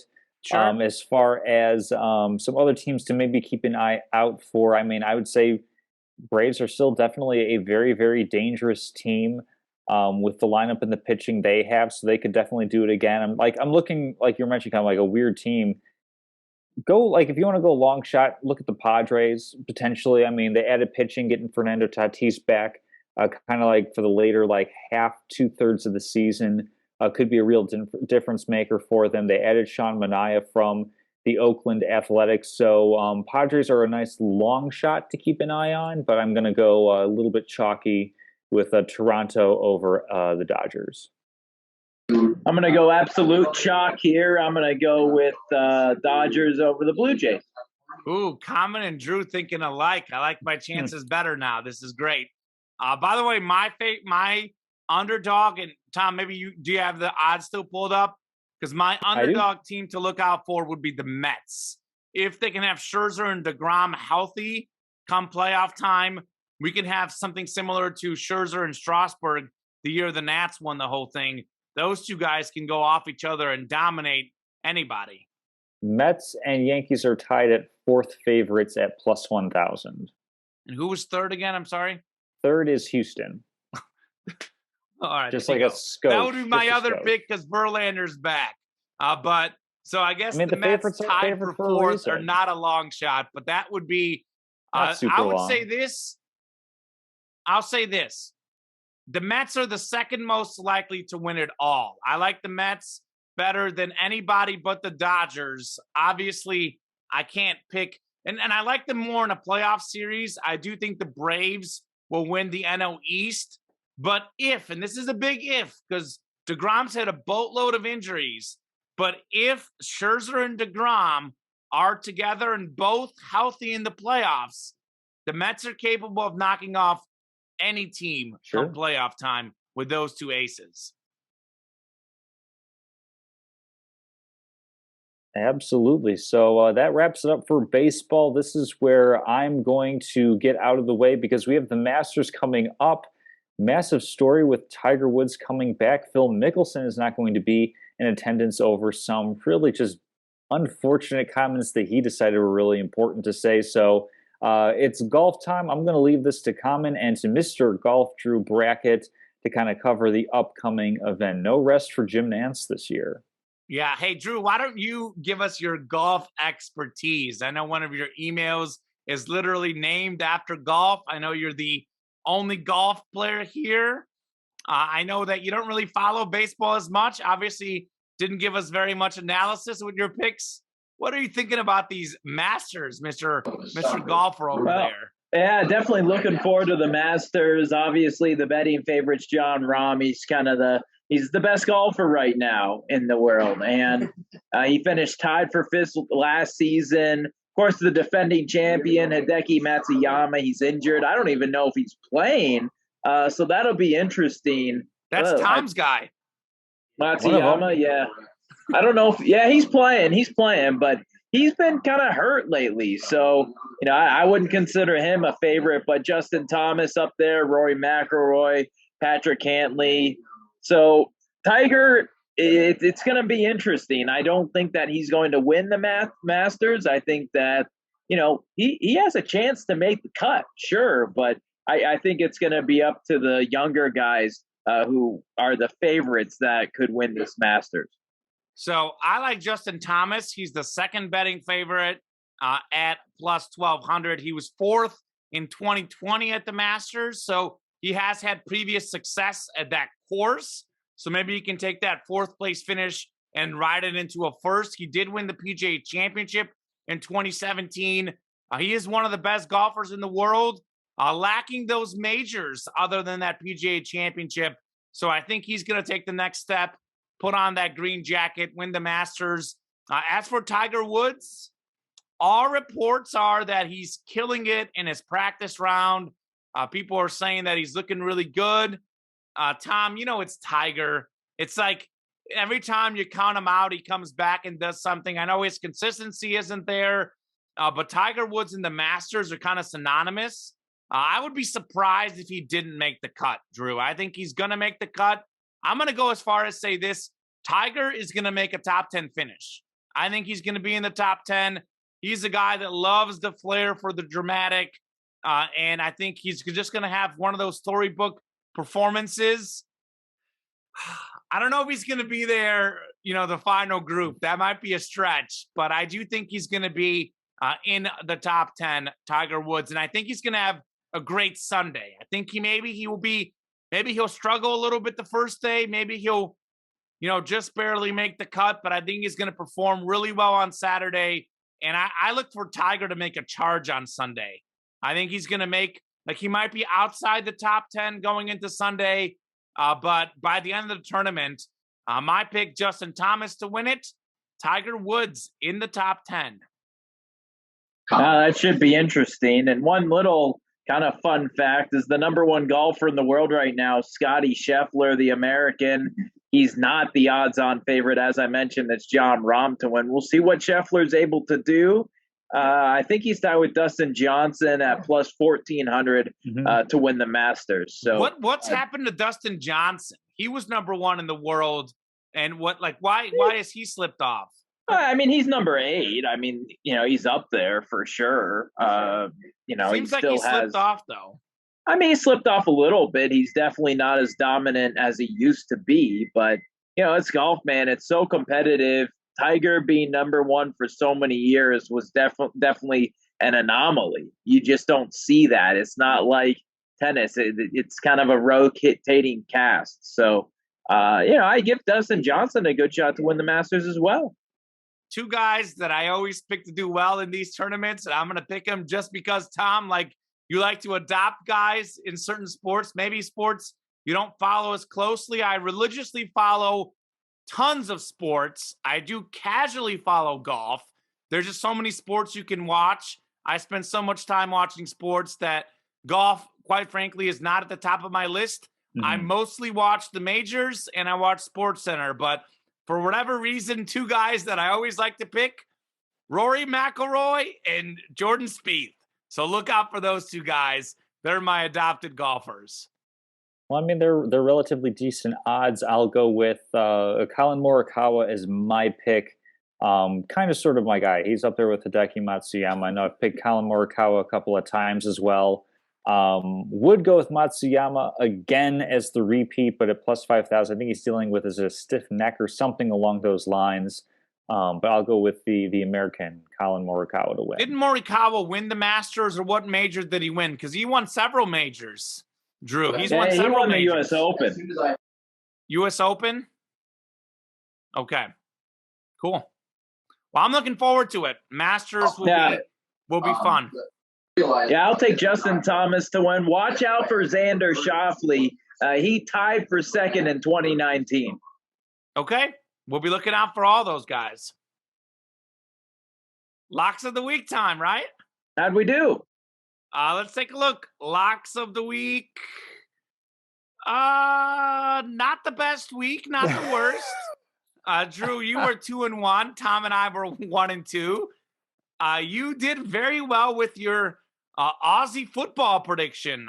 The Adelaide Crowns plus 20.5 over Port Adelaide.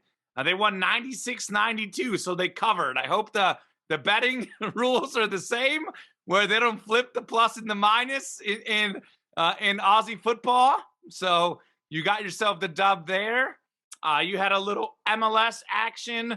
Fire Dallas. Chicago Fire FC Dallas under 2.5 goals. As you like to say, ain't nobody scoring. Literally nobody scored. 0-0, 0-0. Drew got that one right easily. And then this was kind of a shocking game. I mean, Chelsea played awful. I think that's who I picked. Yeah, Brentford played awful. I watched that game. Goodness. Brentford beat Chelsea 4-1 in one of the upsets of the Premier League season. You did have under 2.5 goals there, 5 goals. So you easily hit 2 and you completely missed 1. 2-1 week for you, Mr. Bracket. Tom, you were 1-2.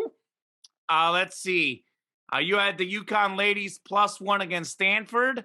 I took that pick as well, took your advice and, cashed in on that one. UConn winning 63-58. And then you missed the other two pretty bad. Well, not terribly badly, but you did have Louisville +8 against South Carolina. South Carolina winning 72-59. Paulo Banchero +240 for most outstanding player in the Final Four. That didn't happen with Duke obviously losing. So, Drew, you missed Tom giving us long odds last week on that Paulo Banchero pick.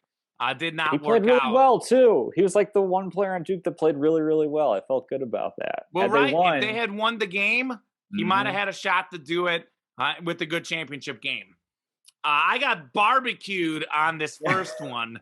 Oh, my God. I'm still upset about it. I had Argentina money line over Ecuador. Argentina was up 1-0, like 93rd minute, like stoppage time. Game's about to end. Just a fluke. A guy just kicks the ball, trying to get a goal. It just goes off the Argentina guy's hand. He was trying to get away from it, clearly trying to avoid it. As the bylaws in the great soccer or football, my great Leo Messi back here, the bylaws are they don't have to give a penalty for an incidental handball. He was actually trying to move his hand away from it. Just total luck. The guy just kicked it and went off his hand.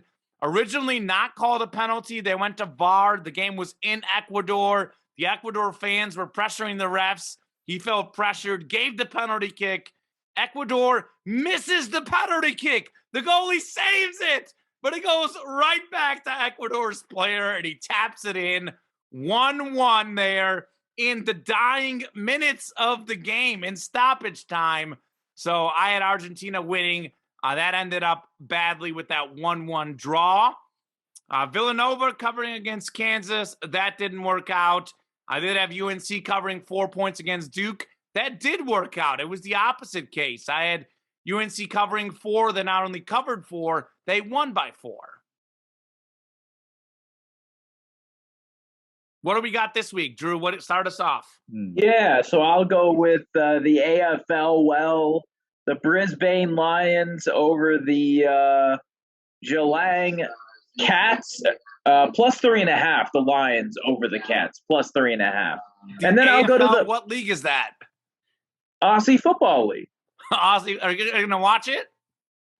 No, you can't in the USA. They don't have the package. Oh, yeah, it's not on like FS8. Last year it was, but not this year. I'd have to stream it, and those are tough to find. They've been cracking down. Good luck. Yes, thank you. Good luck tracking it. And then I'll go to the Masters. Well, Justin Thomas plus money here, plus 115 to finish in the top 10. And then Lee Westwood minus 120. Got a little juice there to finish in the top 40. Top 40? Okay. Yes.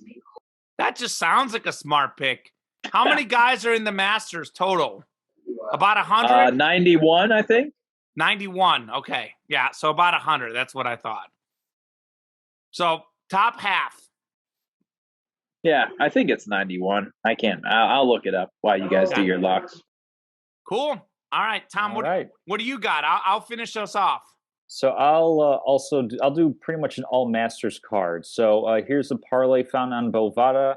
Justin Thomas, John Rahm, Colin Morikawa, and Xander Schauffele all to make the cut at minus 110. So minimal juice there. And then I'll go to another parlay, all to make the cut at minus 105. Rahm, Justin Thomas, Xander Schauffele, and Matsuyama. So I got both of my guys in there. And Mr. Chalk. And then I'll go with a one-on-one matchup. Give me Tony Finau to finish better than Adam Scott. Tony Finau, where he be now? Yes. I like it. All right. So Tom was in here last week telling us, Drew, that he likes to make picks ahead of time, doesn't want the night of matchups. Correct. I'm going to go with all night of matchups. Some of these games tip it off here in the next 10 minutes. So we're going to roll with this. We are recording. Obviously, you guys can confirm this at 6:29 right now. So none of these games have tipped off yet. So I like the Bucks minus 6.5 at the Bulls. So the Bulls are 0-17 against top 3 teams in either of the 2 conferences. 0-17. Bucks are currently top 3 in the East. By the way, the Bulls, get this, have lost 15 of the last 16 games against the Bucks. Talk about a matchup problem. Last time they played, the Bulls lost by 28. Guess who's not playing in this game? Zach LaVine, the Bulls' second best player, out tonight.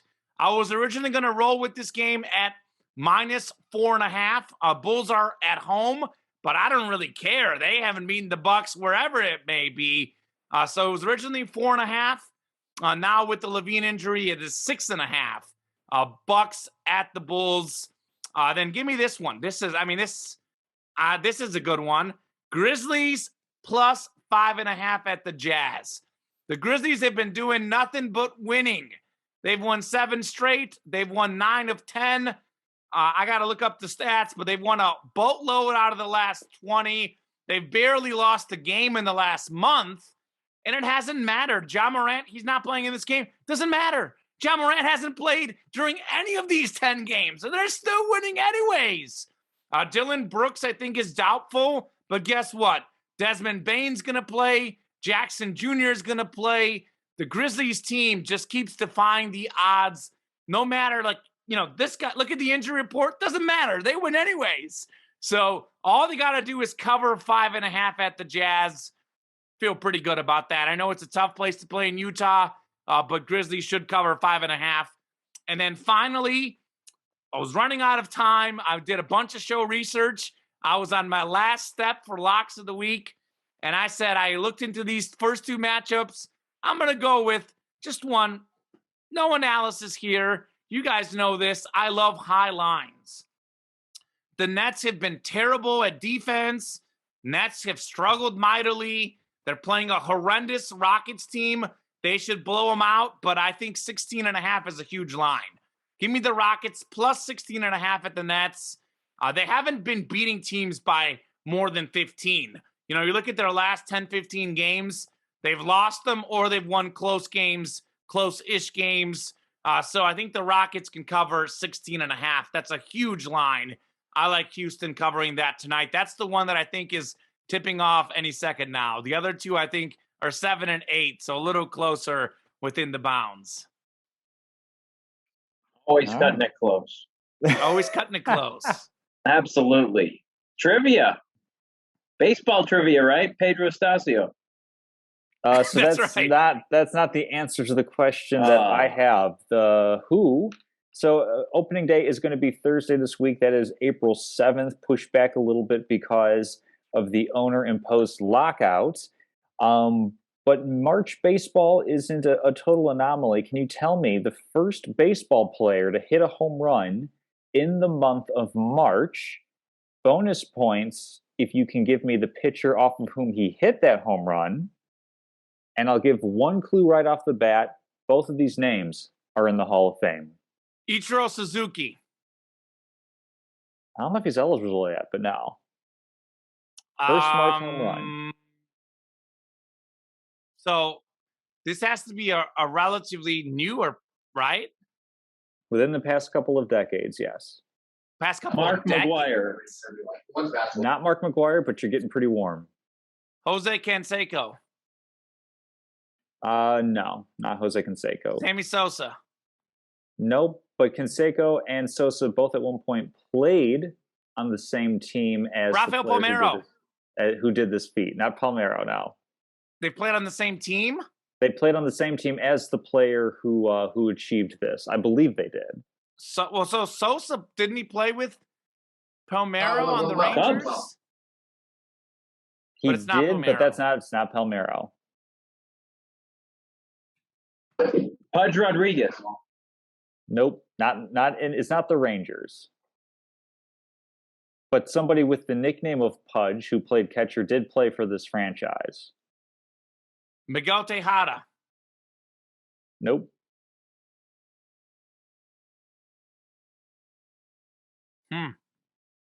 So are these Hall of Fame players or no?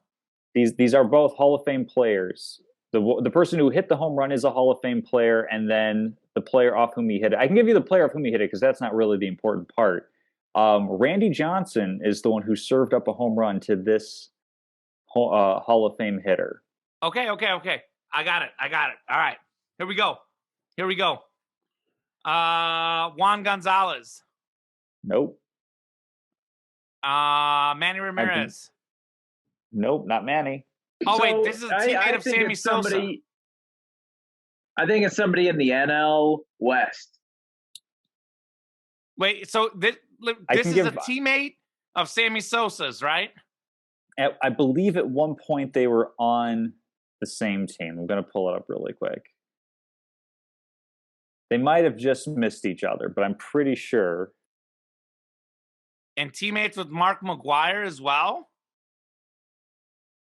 No, not Mark McGwire. It was, there's a different player that you guys said that played on the same team. It was Canseco.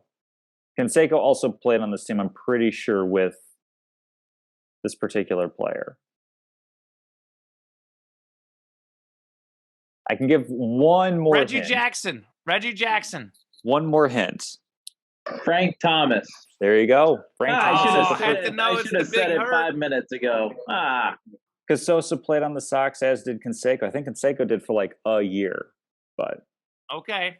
I just never think of those guys as teammates, but that makes sense. Right, and like I'm trying to find it. I don't know actually if Sosa like literally was on the field at the same time as Frank Thomas, but I'm pretty sure they were because they were both there in the 90s.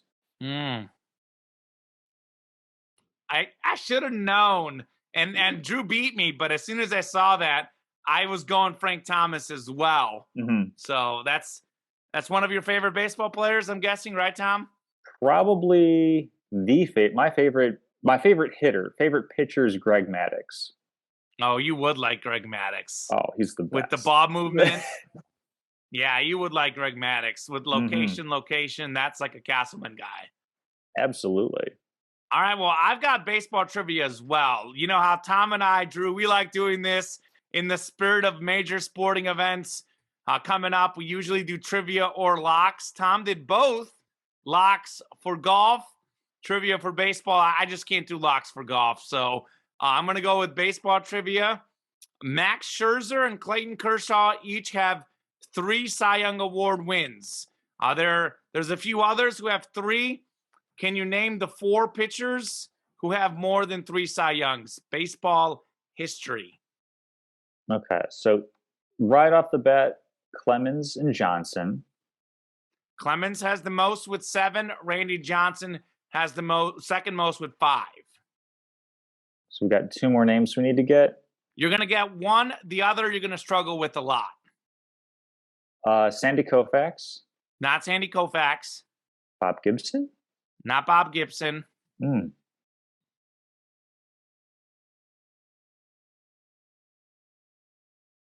Tom, you should definitely get one of them. Is it Greg Maddox? It is Greg Maddox. All right, so one more. This is a lefty who played a long time, actually. Over 300 career wins. He actually played from 1965 all the way till 1988. Is it My Carlton? goodness. Steve Carlton? Steve Carlton. Good job, Tom. I know my baseball history a little bit. 1 year with the White Sox. I don't think that was one of the good years. I don't think so. He won the Cy Young in 72 with the Phillies, 77 also with the Phillies. Actually, looks like I think he won all of his Cy Youngs with the Phillies. Yeah, that was where he spent most of his career. Actually, didn't spend most of his career. Well, yeah, I guess a little more than half. He had a long career, but he did spend more than half of it with the Phillies. Yeah, the peak portions. The peak portions. Little lefty action, Steve Carlton.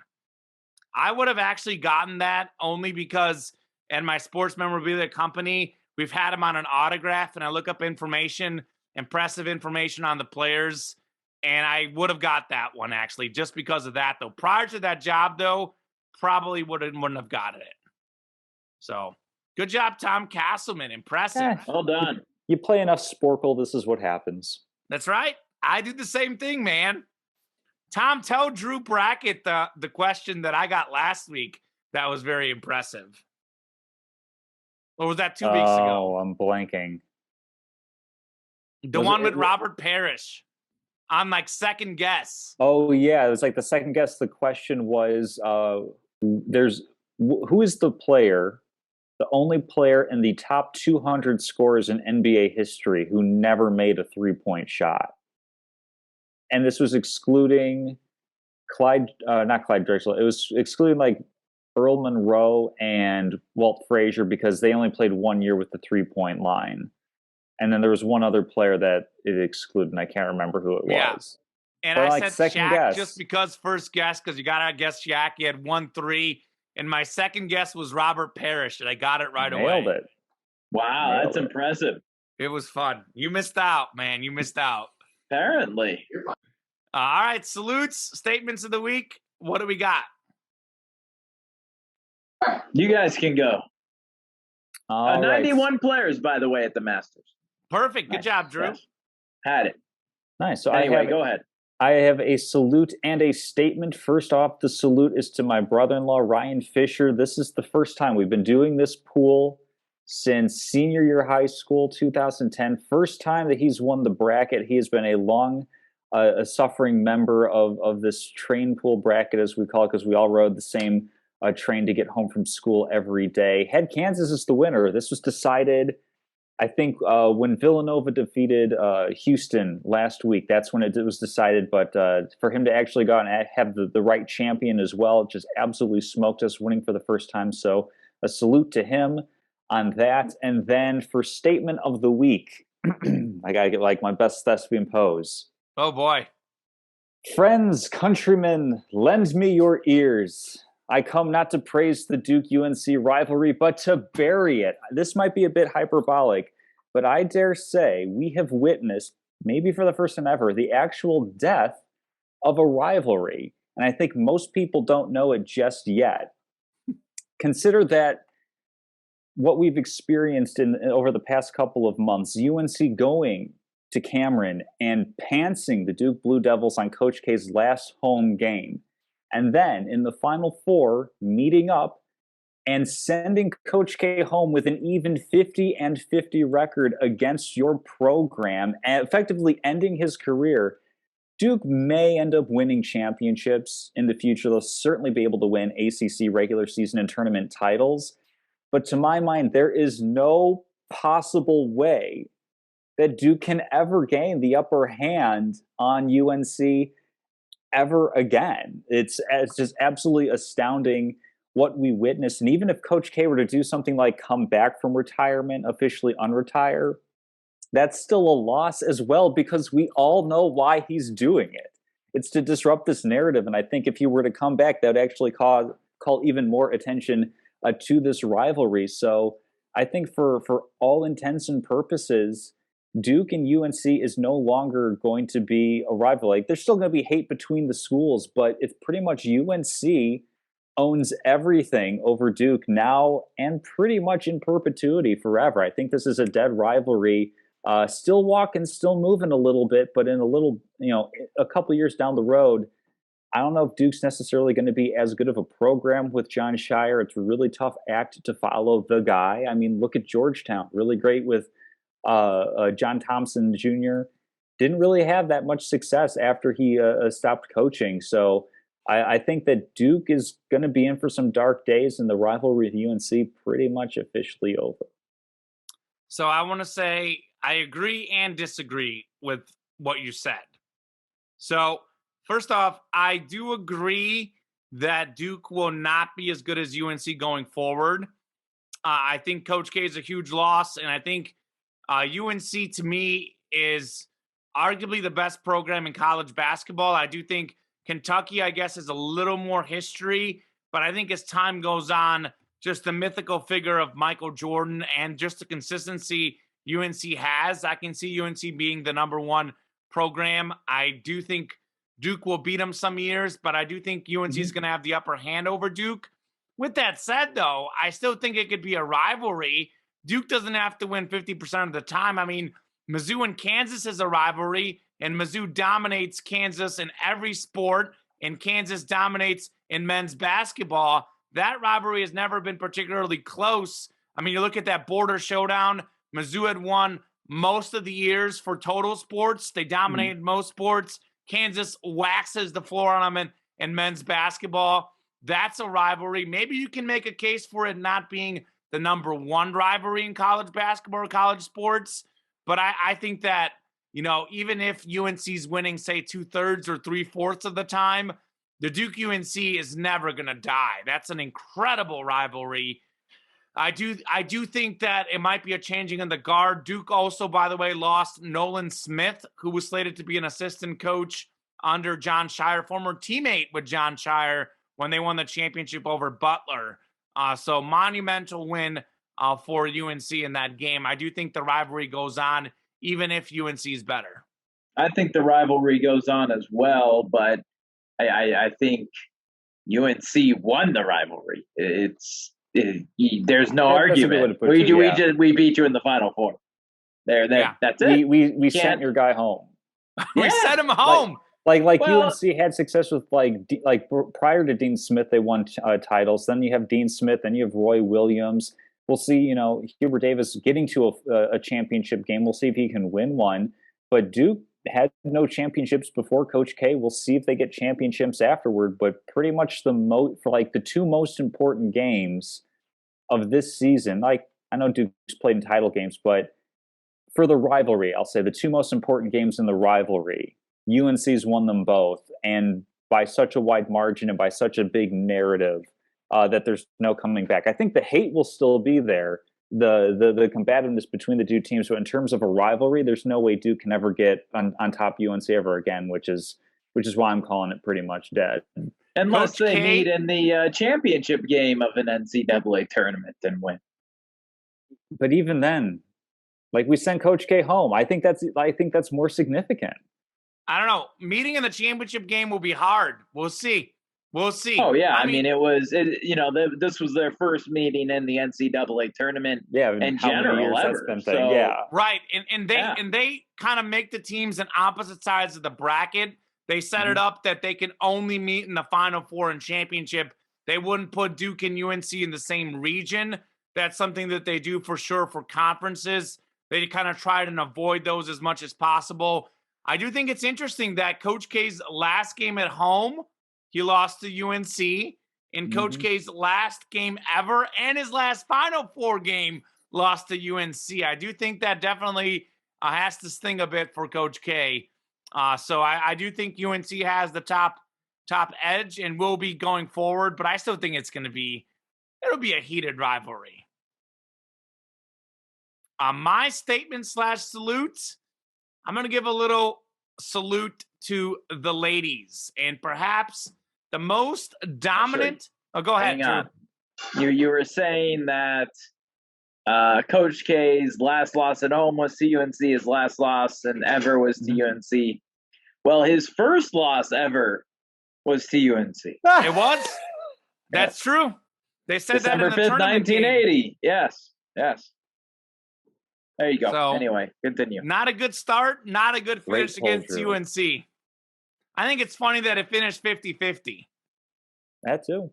During Coach K's time, though, correct me if I'm wrong, and you may look this up, but I think I believe UNC has 6 national titles, but 4 during Coach K's era, or is it 5? You may look that up right now. Because I think Duke has 5 titles, all 5 under Coach K. During Coach K's time, how many titles does UNC have? Because I'm 90% sure UNC has 6, but is it 5? So they're 82, 93. Am I unmuted? I think I am. 82, 93, 2005, 2009, and 2017. So 5 titles while Coach K's at Duke. 5 for UNC, 5 for Duke, 50-50 head-to-head. Crazy. That is sent him home. About as even as it can get. Tiebreaker goes to UNC for sending him home, ending on top at the end. Oh, man. How many Final Fours? Can you count that up real fast before I get to my statement? So look at Coach K's total Final Fours. And how many has UNC made during that stretch? That's going to require a little bit Okay, how more about research. this? I will look up UNC's Final Fours. He had 14 Final Fours in his tenure. 14? And Coach K had 13 Final Fours, right? 12, 13, yeah. Yeah, wow. So UNC had one more Final Four during Coach K's tenure. Yeah, great. I mean, keep in mind that UNC had, Dean Smith during that tenure and Roy Williams, who are both coaches in the top 5 greatest coach conversation as well. So absolutely, yeah. We'll see if John Shire and Hubert Davis can keep it going. I think I have a little bit more confidence in Hubert Davis and UNC, but we'll see. 14, you're right. All right. Wow, that's really close, man. That's really close. All right, so my statement of the week is more of a salute / a statement. So you guys know I'm a huge Barcelona fan, right? You guys know this. The men's team has finally started to turn around. Men's soccer doing really good lately. Still not the best team in the world like they used to be. But the Barcelona women's soccer team is 2 things. One, they are the most popular women's sports team of all time. Last week in a Champions League Clásico game against Real Madrid, they set the attendance record for a women's soccer match. 91,663 people saw their game, saw them win against Real Madrid. The previous record was 90-something thousand at, I believe, the Rose Bowl. I got to look that up, but it was a USA women's soccer team match was the previous record. Barcelona setting the record, and that's got to be, I tried to look this up, didn't find it. Could have dug a little more, but it's probably the most that have ever attended any women's sporting event. I mean, there's only a handful of stadiums that hold more than 90,000 people. And I mean, there's a lot of women's professional events that will have 1,000 people go to them. So to have 91,000 people go to a soccer game is unbelievable. And get this, they already sold out their next Champions League game. So they could be going to beat that record the very next time out on the field when not playing their rival. Here's some stats on Barcelona, by the way. They're the defending league champs in Spain, defending European Cup champs, defending Copa del Rey. These are their statistics in the Spanish league this season. 26 games played, 26 wins. That is 26 wins, 0 losses, 0 ties. They've scored 144 goals and allowed just 8. They're scoring about 5.5 goals a game, typically allowing 0 goals in most of their games. They're beating teams by an average of 5 goals per game. They haven't lost in the Spanish league the whole season. 26-0. No ties, baby. 26-0. They've played Real Madrid, who, by the way, is considered one of the best women's teams as well. Took them down, no problem. They're going for back-to-back European Cup championships. Doesn't seem like there'll be any issues there. I mean, 26-0, baby. 26-0. Why haven't we been hearing about them on Locks of the Week? More importantly, how do they do ATS? I don't know. The line's got to be like minus 5.5 every game. Maybe that's the key. Pick the Barcelona ladies. In all honesty, though, it is wildly impressive what they're doing, and it's really cool to see Barcelona, the city, and the fan base getting behind them. Barcelona are front runners. They love winning, and the ladies there at Barcelona are winning like, quite frankly, honestly, you can make a case for saying this, that no pro team has ever done this on the men's or ladies side. I'd have to look this up, but I believe last season, counting the Spanish Cup, the Spanish games, the European Cup, etc., I think they had like 1 loss and maybe 1 or 2 draws the whole season. So they've been winning like literally 95% of their games over the last 2 seasons. Haven't lost a single game in league play. I just want to give a shout out to the ladies because they're absolutely kicking it and killing it. Barcelona, ladies soccer, baby. #1 in the world. That was it. I thought that record was pretty cool, though. No, that's that worth shouting out. 91,000 something watched a women's soccer game. That's wild. Absolutely, yeah. All right, I think that'll do it for this week. Looking forward to a fun show next week. We had a lot of topics. Don't worry, Drew. The show will be shorter next week. A lot less topics to cover. We'll definitely recap the Masters. We'll start talking NBA play-in games, and the following week, NBA playoff predictions. Drew Brackett did have the Bucks winning it all last year. Looking forward to who he picks this year. I feel like the preseason picks were very Netsy on this show. Did we not all pick the Nets? Yes, sure we all did. I'll continue. Oh, that'll continue. Sure. Okay. Well, that'll be interesting. All right. Well, join us next week. We're going to have a good time. Have a good night, guys, and have a good night to all of the viewers, or good morning, good afternoon, depending on when you guys are watching. Have an excellent day.